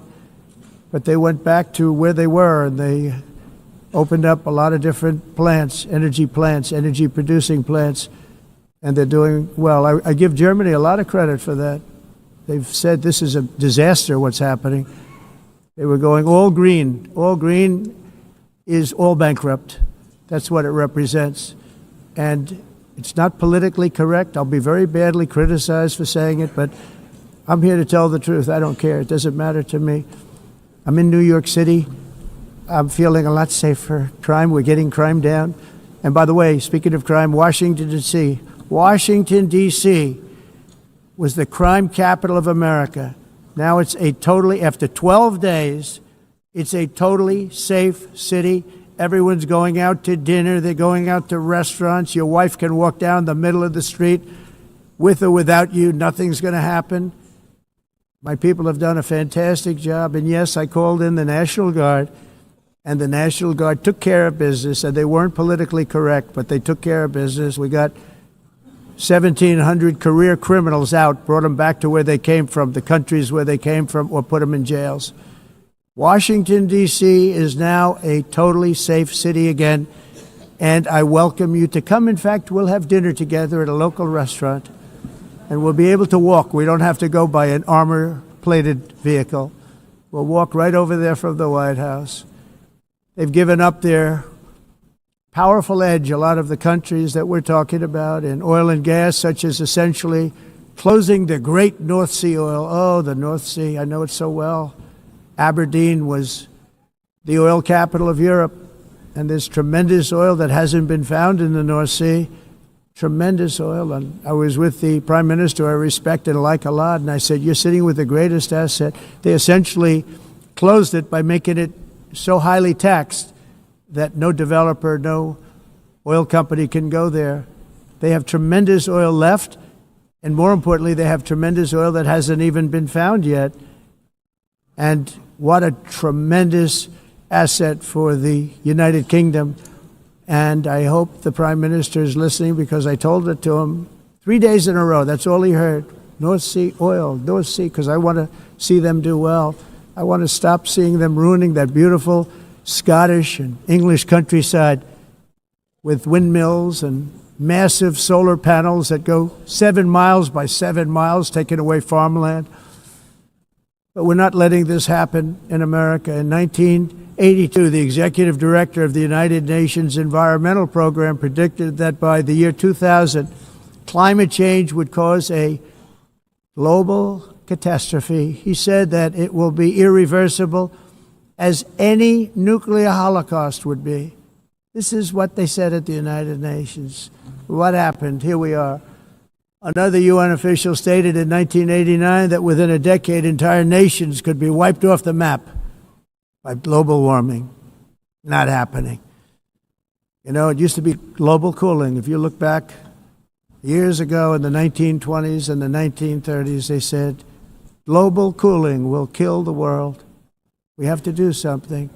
Then they said global warming will kill the world. But then it started getting cooler. So now they could just call it climate change, because that way they can't miss. It's climate change. Because if it goes higher or lower, whatever the hell happens, there's climate change. It's the greatest con job ever perpetrated on the world, in my opinion. Climate change, no matter what happens, you're involved in that. No more global warming, no more global cooling. All of these predictions made by the United Nations and many others, often for bad reasons, were wrong. They were made by stupid people that have cost their countries fortunes and given those same countries no chance for success. If you don't get away from this green scam, your country is going to fail. And I'm really good at predicting things, you know. They actually said during the campaign they had a hat, the best-selling hat. Trump was right about everything. And I don't say that in a braggadocious way, but it's true. I've been right about everything. And I'm telling you that if you don't get away from the green energy scam, your country is going to fail. And if you don't stop people that you've never seen before, that you have nothing in common with, your country is going to fail. I'm the President of the United States, but I worry about Europe. I love Europe. I love the people of Europe. And I hate to see it being devastated by energy and immigration. This double-tailed monster destroys everything in its wake, and they cannot let that happen any longer. You're doing it because you want to be nice, you want to be politically correct, and you're destroying your heritage. They must take control strongly and immediately of the unmitigated immigration disaster and the fake energy catastrophe before it's too late. The carbon footprint is a hoax made up by people with evil intentions, and they're heading down a path of total destruction. You know, the carbon footprint was a big, big thing a few years ago. I remember hearing about the carbon footprint, and then President Obama would get into Air Force One, a massive Boeing 747, and not a new one, an old one with old engines that spew everything into the atmosphere. He'd talk about the carbon footprint, we must do so. Then he'd get in and he'd fly from Washington to Hawaii to play a round of golf. And then he'd get back onto that big, beautiful plane and he'd fly back and he'd talk about, again, global warming and the carbon footprint. It's a con job. At extreme cost and expense, Europe reduced its own carbon footprint by 37%. Think of that. Congratulations, Europe. Great job. You cost yourself a lot of jobs, a lot of factories closed, but you reduced the carbon footprint by 37%. However, for all of that sacrifice and much more, it's been totally wiped out and then some by a global increase of 54%. Much of it coming from China and other countries that are thriving around China, which now produces more CO2 than all the other developed nations in the world. So all of these countries are working so hard on the carbon footprint, which is nonsense, by the way. It's nonsense. You know, it's interesting. In the United States, we have still radicalized environmentalists, and they want the factories to stop. Everything should stop. No more cows. We don't want cows anymore. I guess they want to kill all the cows. They want to do things that are just unbelievable, and you have it too.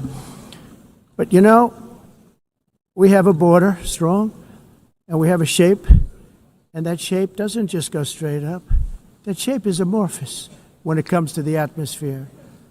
And if we had the most clean air, and I think we do, we have very clean air. We have the cleanest air we've had in many, many years. But the problem is that other countries, like China, which has air that's a little bit rough, it blows. And no matter what you're doing down here, the air up here tends to get very dirty because it comes in from other countries where their air isn't so clean. And the environmentalists refuse to acknowledge that. Same thing with garbage. In Asia, they dump much of their garbage right into the ocean. And over about a 1 week and 2 week journey, it flows right past Los Angeles. You've seen it. Massive amounts of garbage, almost too much to do anything about, flowing past Los Angeles, past San Francisco. And then somebody will get in trouble because he dropped a cigarette on the beach. The whole thing is crazy. The primary effect of these brutal green energy policies has not been to help the environment, but to redistribute manufacturing and industrial activity from developed countries that follow the insane rules that are put down to polluting countries that break the rules and are making a fortune. They're making a fortune. European electricity bills are now 4 to 5 times more expensive than those in China, and 2 to 3 times higher than the United States. And our bills are coming way down. You probably see that our gasoline prices are way down. You know, we have an expression, drill. Nós reduzimos os custos de energia porque nós faremos, como a expressão, vamos fazer tudo isso, reduzir os custos de energia e os custos diminuíram nos Estados Unidos. Common to see one. Por exemplo, se você olhar nos países em faturas de energia, nós não mas nós nos Estados Unidos conseguimos usar eles e evitar aumento da temperatura, porque é muito caro também usar nado e ninguém the global Tudo isso hoax, the como a of asking mudança. industrialized nations, Esse agenda mundialista não tem nenhum sentido. entire societies must be rejected País and it must be immediate. That's why in America I withdrew from the fake Paris Climate Accord, where, by the way, America was paying so much more than every country. Others weren't paying. China didn't have to pay until 2030. Russia was given an old standard that was easy to meet, 1990 standard. For the United States, we're supposed to pay like $1 trillion. And I said, this is another scam. The fact is, the United States has been taken advantage of by the world for many, many years, but not any longer, as you probably noticed. I unleashed massive energy production and signed historic executive orders to hunt for oil, but we don't have to do much hunting because we have the most oil of any nation anywhere, oil and gas in the world. And if you add coal, we have the most of any nation in the world. Clean, I call it clean, beautiful coal. You can do things today with coal that you couldn't have done 10 years ago, 15 years. So I have a little standing order in the White House. Never use the word coal, only use the words clean, beautiful coal. Sounds much better, doesn't it? But we stand ready to provide any country with abundant, affordable energy supplies if you need them, when most of you do. We're proudly exporting energy all over the world. We're now the largest exporter. In the United States, we want trade and robust commerce with all nations, everybody. We want to help nations. We're going to help nations. But it must also be fair and reciprocal. The challenge with trade is much the same with climate. The countries that followed the rules, all their factories have been plundered. It's really sad to watch. They've been broken. They've been broken by countries that broke the rules. That's why the United States is now applying tariffs to other countries, and much as these tariffs were for many years applied to us, uncontrollably applied to us. We've used tariffs as a defense mechanism under the Trump administration, including my first term, where hundreds of billions of dollars in tariffs were taken in. And by the way, we had the lowest inflation, and now we have very low inflation. The only thing different is that we have hundreds of billions of dollars flowing into our country. But this is how we will ensure that the system works for everyone and is sustainable into the future. We're also using tariffs to defend our sovereignty and security throughout the world, including against nations that have taken advantage of former U.S. administrations for decades, including the most corrupt, incompetent administration in history, the sleepy Joe Biden administration. Brazil now faces major tariffs in response to its unprecedented efforts to interfere in the rights and freedoms of our American citizens and others, with censorship, repression, weaponization, judicial corruption, and targeting of political critics in the United States. I have a little problem saying this because I must tell you, I was walking in and the leader of Brazil was walking out. We saw him and I saw him, he saw me, and we embraced. And then I'm saying, can you believe I'm going to be saying this in just 2 minutes? But we actually agreed that we would meet next week. We didn't have much time to talk, like about 20 seconds. They were in retrospect, I'm glad I waited because this thing didn't work out too well. But we did talk. We had a good talk, and we agreed to meet next week, if that's of interest. But he seemed like a very nice man, actually. He liked me, I liked him. But if you, and I only do business with people I like. When I don't like them, I don't like them. But we had, at least for about 39 seconds, we had excellent chemistry. It's a good sign.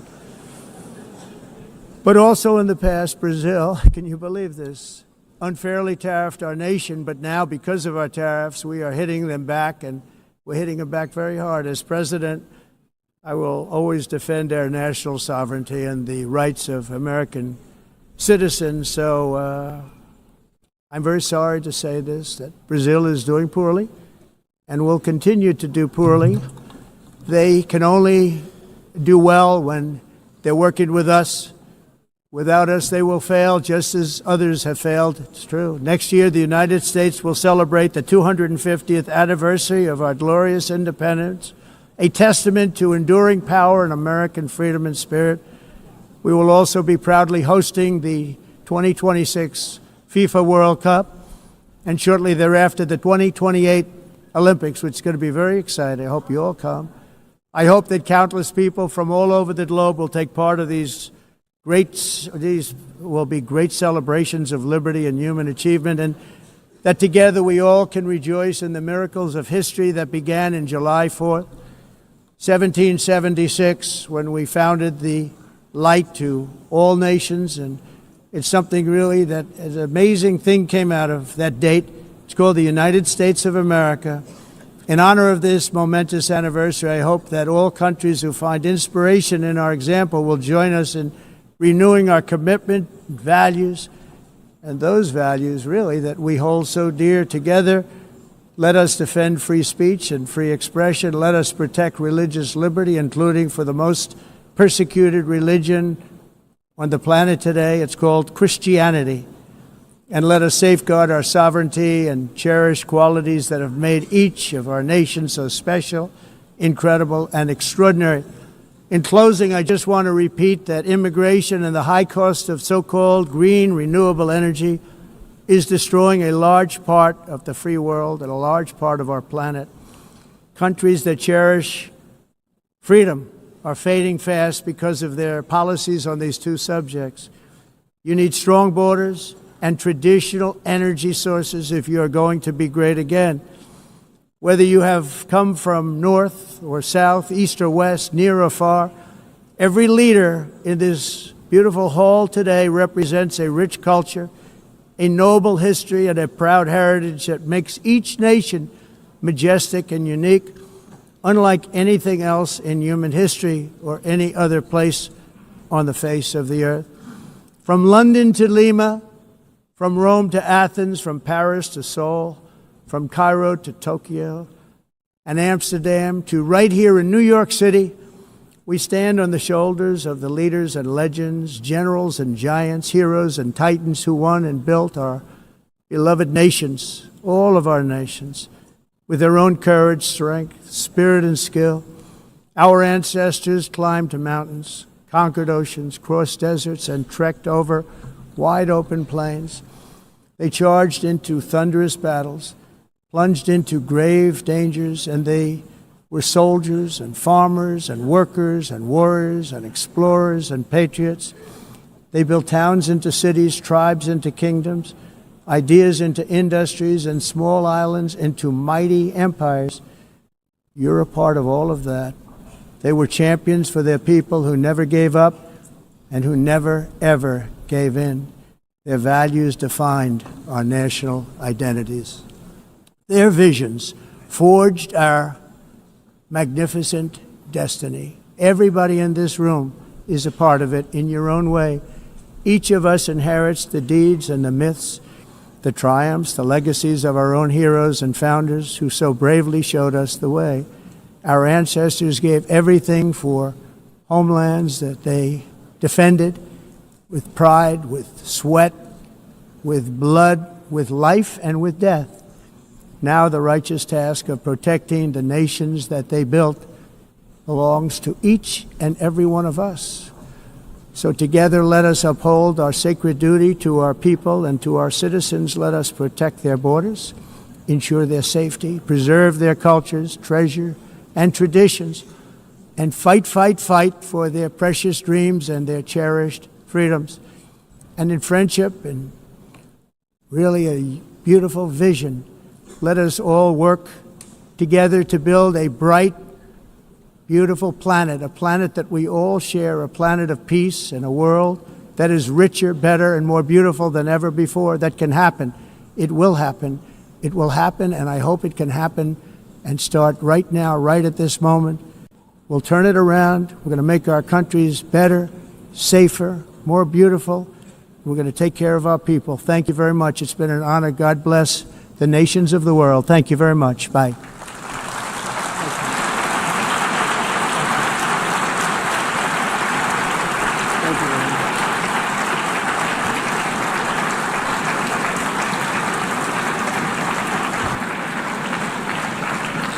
On behalf of the Assembly, I wish to thank the President of the United States,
Please be seated.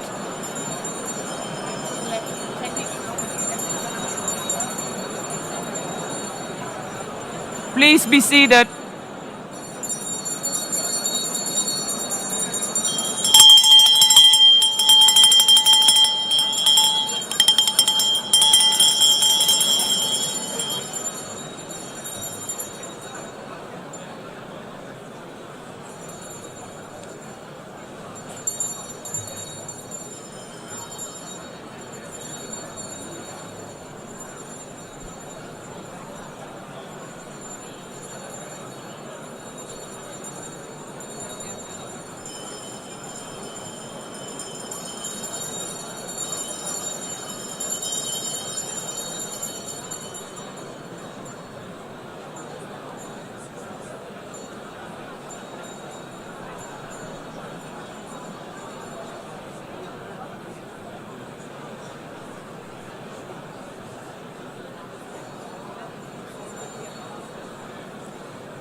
Excellencies, could you please take your seats in due respect to the next speakers?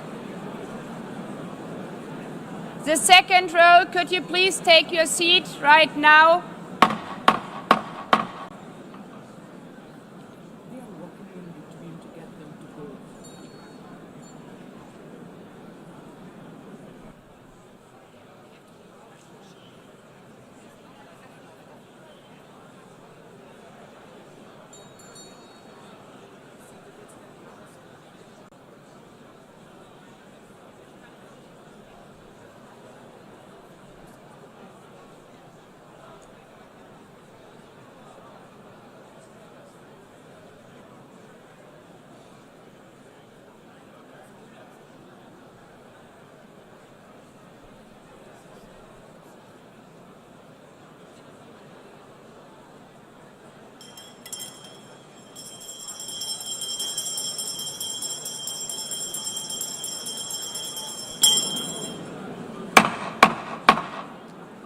Please take a seat now.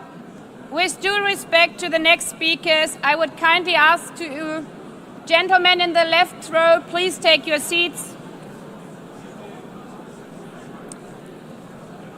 We will continue.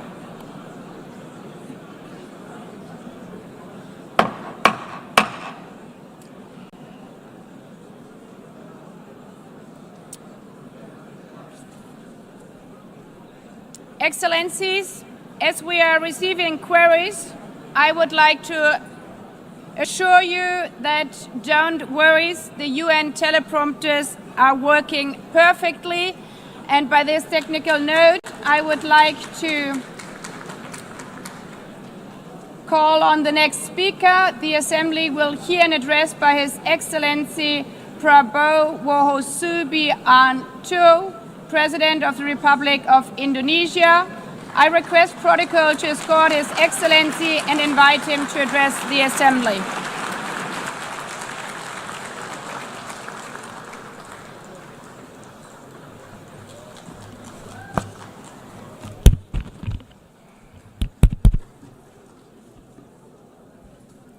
His Excellency Mr. Antonio Guterres, Secretary General of the United Nations, Her Excellency Madame Annalena Baerbock, President of the United Nations General Assembly,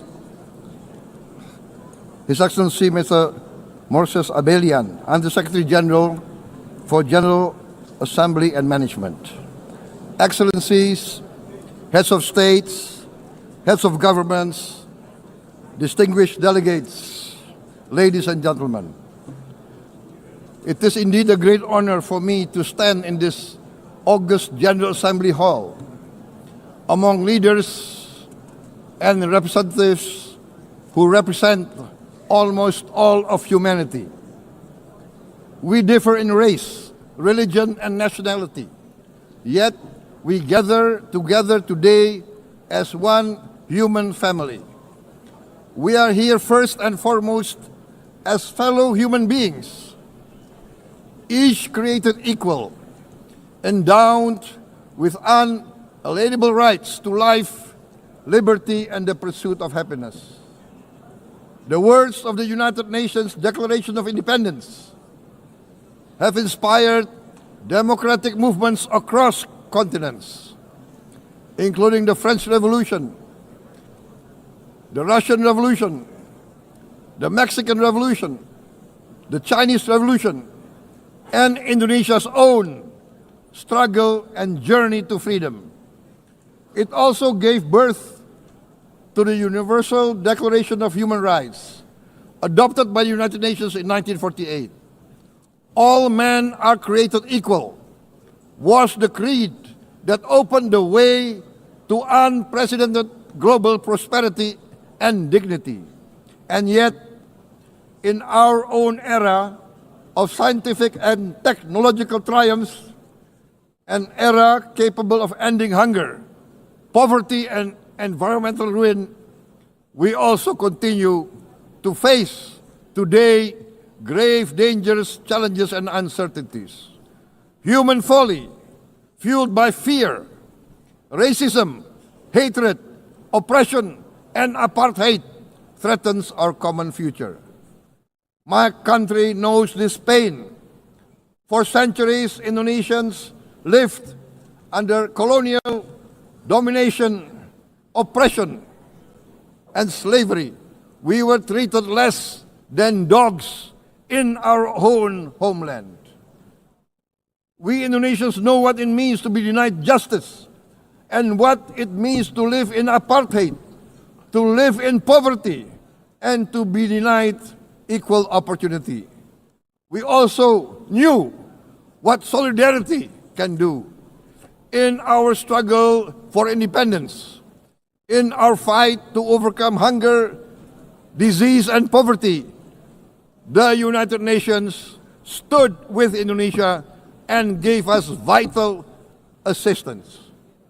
Decisions made here based on human solidarity by the Security Council and this Assembly gave Indonesia independence, international legitimacy, opened doors, and supported our early development through the efforts of the United Nations Children Fund, the United Nations Food and Agriculture Organization, the FAO, the World Health Organization, and many, many other United Nations institutions.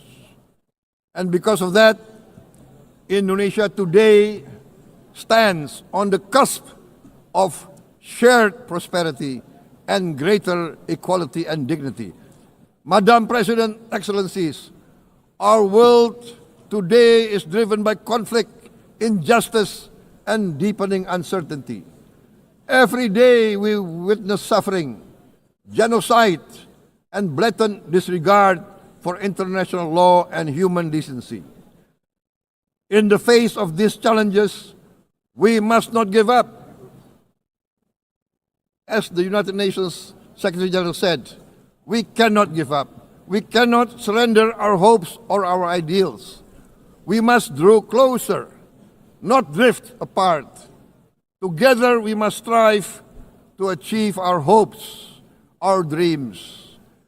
The United Nations was born from the ashes of the Second World War that claimed scores of millions of lives. It was created to secure peace, security, justice, and freedom for all. We remain committed to internationalism, to multilateralism, and to every effort that strengthens this great institution. Today, Indonesia is nearer than ever before to meeting the sustainable development goals of ending extreme poverty and hunger. Because years ago, this very chamber chose to listen and uphold social and economic justice. We will never forget. And today, we must never be silent while Palestinians are denied that same justice and legitimacy in this very hall. Excellencies, Thucydides warned, the strong do what they can, the weak suffer what they must. We must reject this doctrine. The United Nations exist to reject this doctrine. We must stand for all, the strong and the weak. Might cannot be right. Right must be right.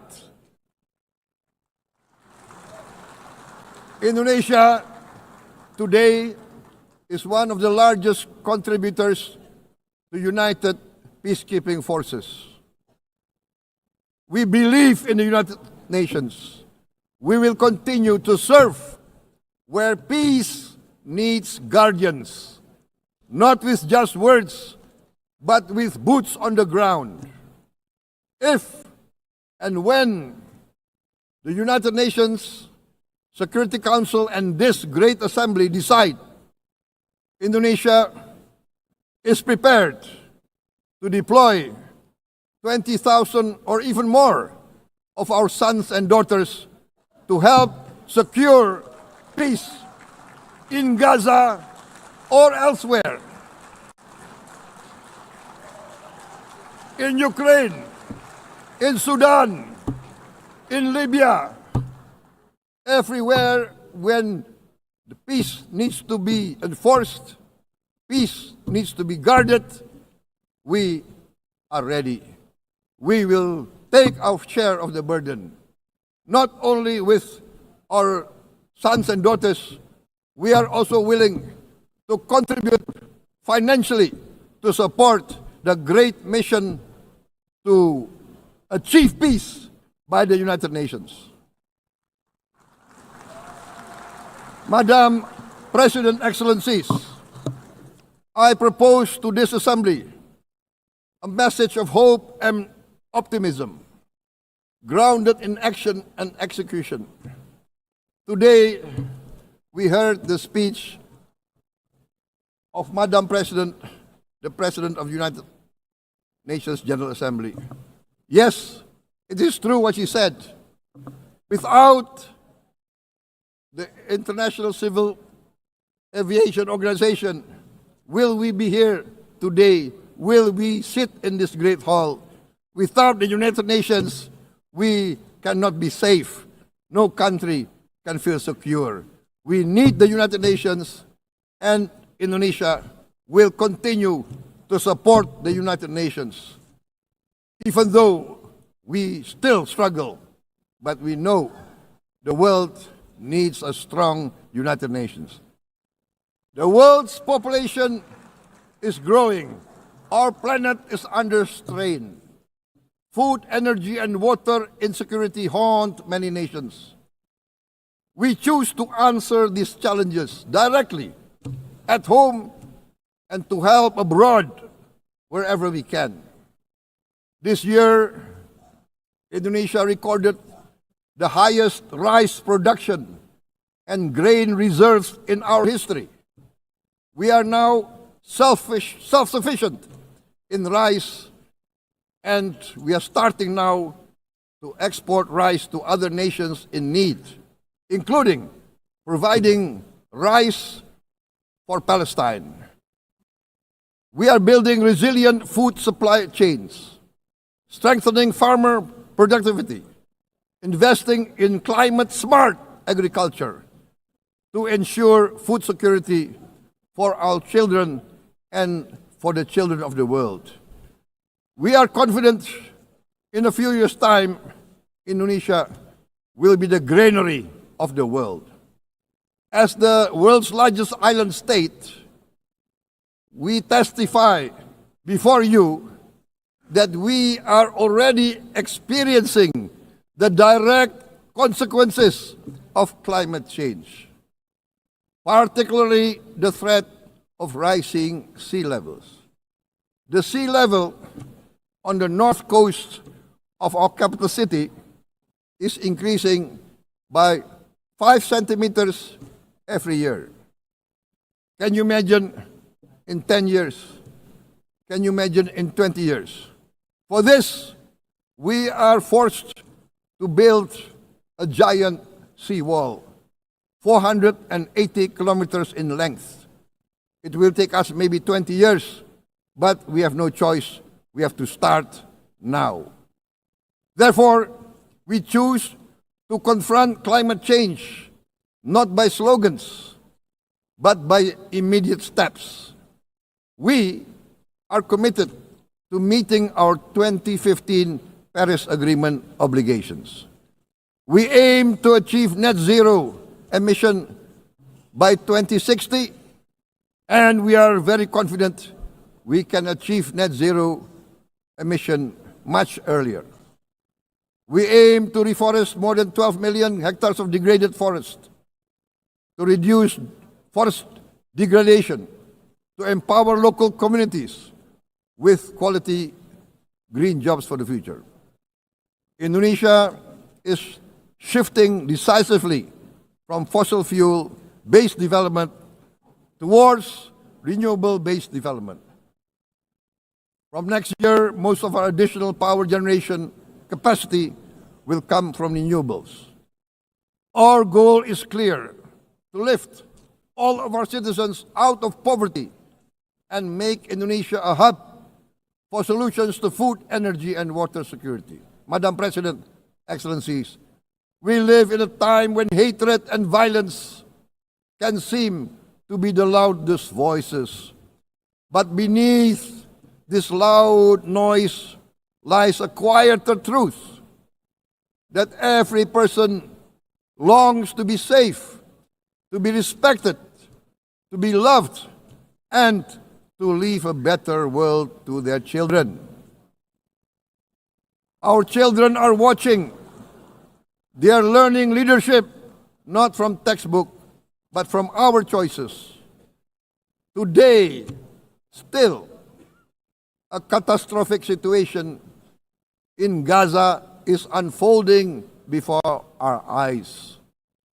At this very moment, the innocent are crying for help, are crying to be saved. Who will save them? Who will save the innocent? Who will save the old and women? Millions are facing danger at this very moment. As we sit here, they are facing trauma. They are facing irreparable damage to their bodies. They are dying of starvation. Can we remain silent? Will there be no answer to their screams? Will we teach them that the human family can rise to the challenge? Madam President, we must act now. Many speakers have said that. We must stand for a multilateral order where peace, prosperity, and progress are not the privilege of a few, but the right of all. With a strong United Nations, we can build a world where the weak do not suffer what they must, but live the justice that they deserve. Let us continue humanity's great journey of ideals, the selfless aspirations that created the United Nations. Let us use science to uplift, not use science to destroy. Let rising nations help others to lift themselves. I am convinced that the leaders of the great world civilizations of the West, of the East, of the North, of the South, leaders of America, Europe, of India, China, the Islamic world, the whole world, I am convinced they will rise to their role demanded by history. We are all hopeful that the leaders of the world will show great statesmanship, great wisdom, restraint, humility, overcome hate, overcome suspicion. Madam President, distinguished delegates, we are greatly heartened by the events of the last few days, where significant leading countries of the world have chosen to side with history, to choose the right side of history, the path of the moral high ground, the path of rectitude, the path of justice, the path of humanity, to shun hatred, to overcome suspicion, and to avoid the use of violence. The use of violence will beget violence. No one country can bully the whole community of the human family.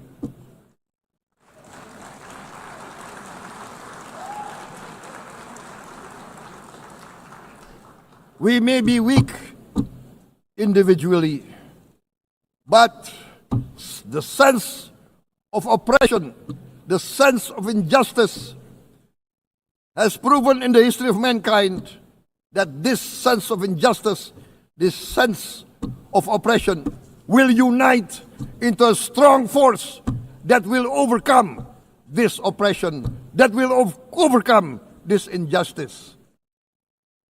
To close, I would like to reiterate again Indonesia's complete support for the two-state solution in Palestine. We must have an independent Palestine, but we must also recognize, we must also respect, and we must also guarantee the safety and security of Israel. Only then we can have real peace, and no longer hate and no longer suspicion. The only solution is this two-state solution. Two descendants of Abraham must live in reconciliation, peace, and harmony. Arabs, Jews, Muslims, Christians, Hindus, Buddhists, all religions, we must live as one human family. Indonesia is committed to being part of making this vision a reality. Is this a dream?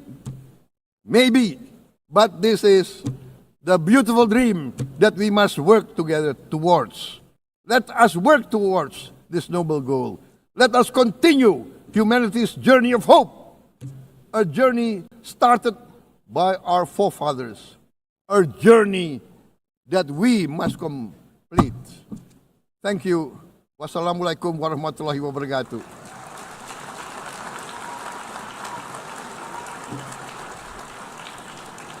Shalom. Om Santi, Santi, Santi Om. Namo Buddhaya. Thank you very much. May God bless us all. May peace be upon us. Thank you very much.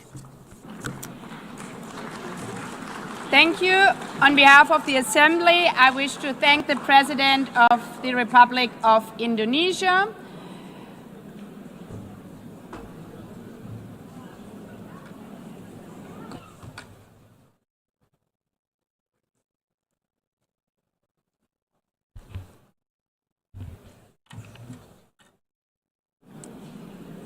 The Assembly will hear an address by His Excellency Recep Tayyip Erdogan, President of the Republic of Turkey. I request protocol to escort His Excellency and invite him to address the Assembly.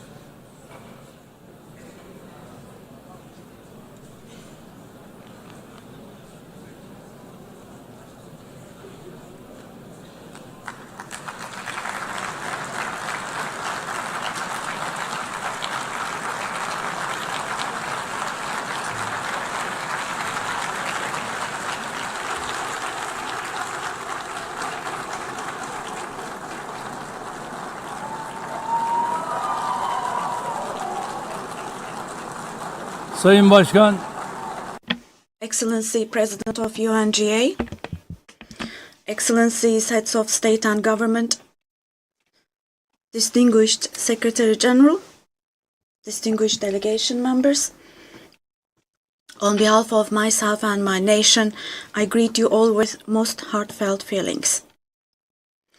I wish for the 80th United Nations General Assembly to bring blessings to all humanity. I am deeply honored to address you once again from this podium, which represents the collective conscience of humanity. I congratulate Mr. Young, who has completed his term as President of the General Assembly, and I wish success to Ms. Baerbock, who has taken over this position. At the outset of my speech, I would like to first express my regret at the absence today of the President of the State of Palestine, Mahmoud Abbas, at a time when Palestine is being recognized by an increasing number of countries. Today, we stand here on this podium. I stand here on this podium alongside my 86 million citizens, also for our Palestinian brothers and sisters whose voices are being silenced. I'd like to thank all the countries who announced that they recognize the state of Palestine, and I call on all the other countries who have not done so yet to do so, to recognize the state of Palestine as soon as possible. Esteemed President, distinguished members, the United Nations Charter was signed in San Francisco 8 years ago, and it entered into force on October the 24th, 1945. I would like to recall here again the first words of the first article of the UN Charter.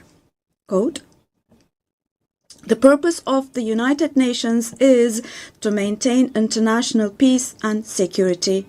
Unquote.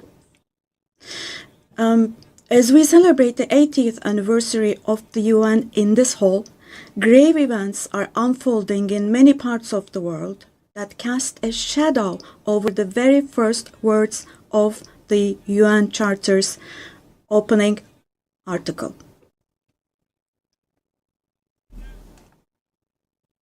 Particularly in Gaza, right before our very eyes, genocide has been going on for over 700 days now. Even as we gather here, as we speak now, Israel is currently massacring civilians in Gaza. The number of civilian casualties in Gaza has surpassed 65,000. Unfortunately, the number of people who are still trapped under the rubble is not yet known, and more than 20,000 of those who died were children. For the last 23 months, a child has been murdered by Israel in Gaza every hour. Yes, every hour. These are not just figures, dear friends. All of these, each one of these is a person, a human being, innocent people. People are now being killed not with weapons, but with the weapon of starvation. In the 21st century, under the gaze of the civilized world, 428 people died of starvation. Out of those 428, 146 were children, and this number is increasing every day. Now, I will show you a photo, which is a picture from daily life in Gaza. The first photo, as you see, these are people. These are women with these cups that they are holding in their hands, cups and buckets. Just feel your conscience and answer the following question. Can we possibly have a reasonable reason for this brutality in 2025? But this shameful picture in Gaza has been unfolding and is being repeated every day for 23 months now. And there are 2.5 million Gazans who live in 365 square kilometers. And every day what happens is they are being dragged from one place to another. The healthcare infrastructure of Gaza is completely collapsed. Doctors have been killed or they have disappeared while under custody. Ambulances have been hit. Hospitals targeted and destroyed. Treatment is not possible. Surgery is not possible. It's not possible to find medications.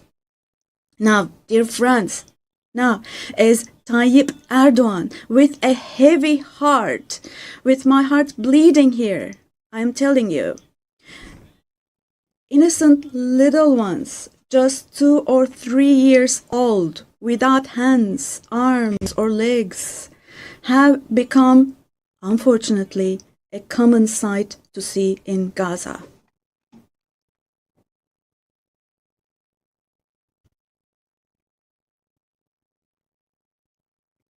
This one, What kind of a human conscience can possibly bear this? Possibly. How can one stay silent vis-a-vis this? In a world where children are dying of starvation and lack of medication, can we possibly have calm and peace? We all are parents. We have children or grandchildren who we dearly cherish. Here, say in America or in Europe, anywhere in the world, when a small rose thorn hurts a child's hand, the hearts of parents break. But in Gaza, children's hands, arms, and legs are being amputated without anesthesia. Now, I'm extremely sorry to say, but this represents the lowest point of humanity. Human history has not witnessed such bloodshed within the last century. All of this is happening before our very eyes. The genocide in Gaza is being broadcast live every moment through the media and social media. So far, Israel has deliberately killed 250 journalists working in national and international media in Gaza.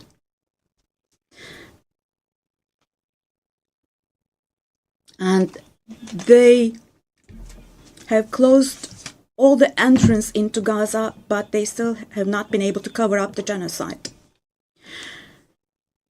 I wholeheartedly support Secretary General Guterres because he consistently draws attention to the ongoing genocide in Palestinian territories, and I would like to once again congratulate him for his courage.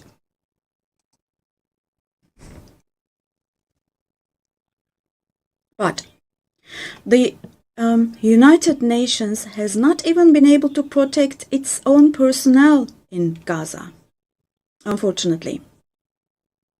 In Gaza, 500 people rushing to help others have been killed. Out of those 500, 326 were UN staff members. Esteemed President, distinguished members, now, genocide, like the Holocaust, is a shameful concept which refers to the mass extermination of people. It's a barbaric concept. But today, it's not only people who are being killed in Gaza, mind you. Animals are being targeted and killed in Gaza.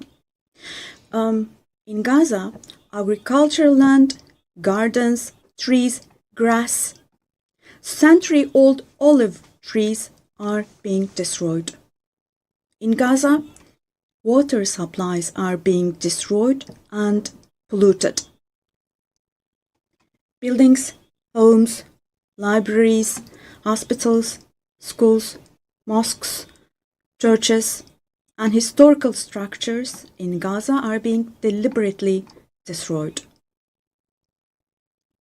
The soil of Gaza is being rendered useless for humans, for animals, and for plants. So, now let me show you yet another photo. And let me ask you here, look at this photo.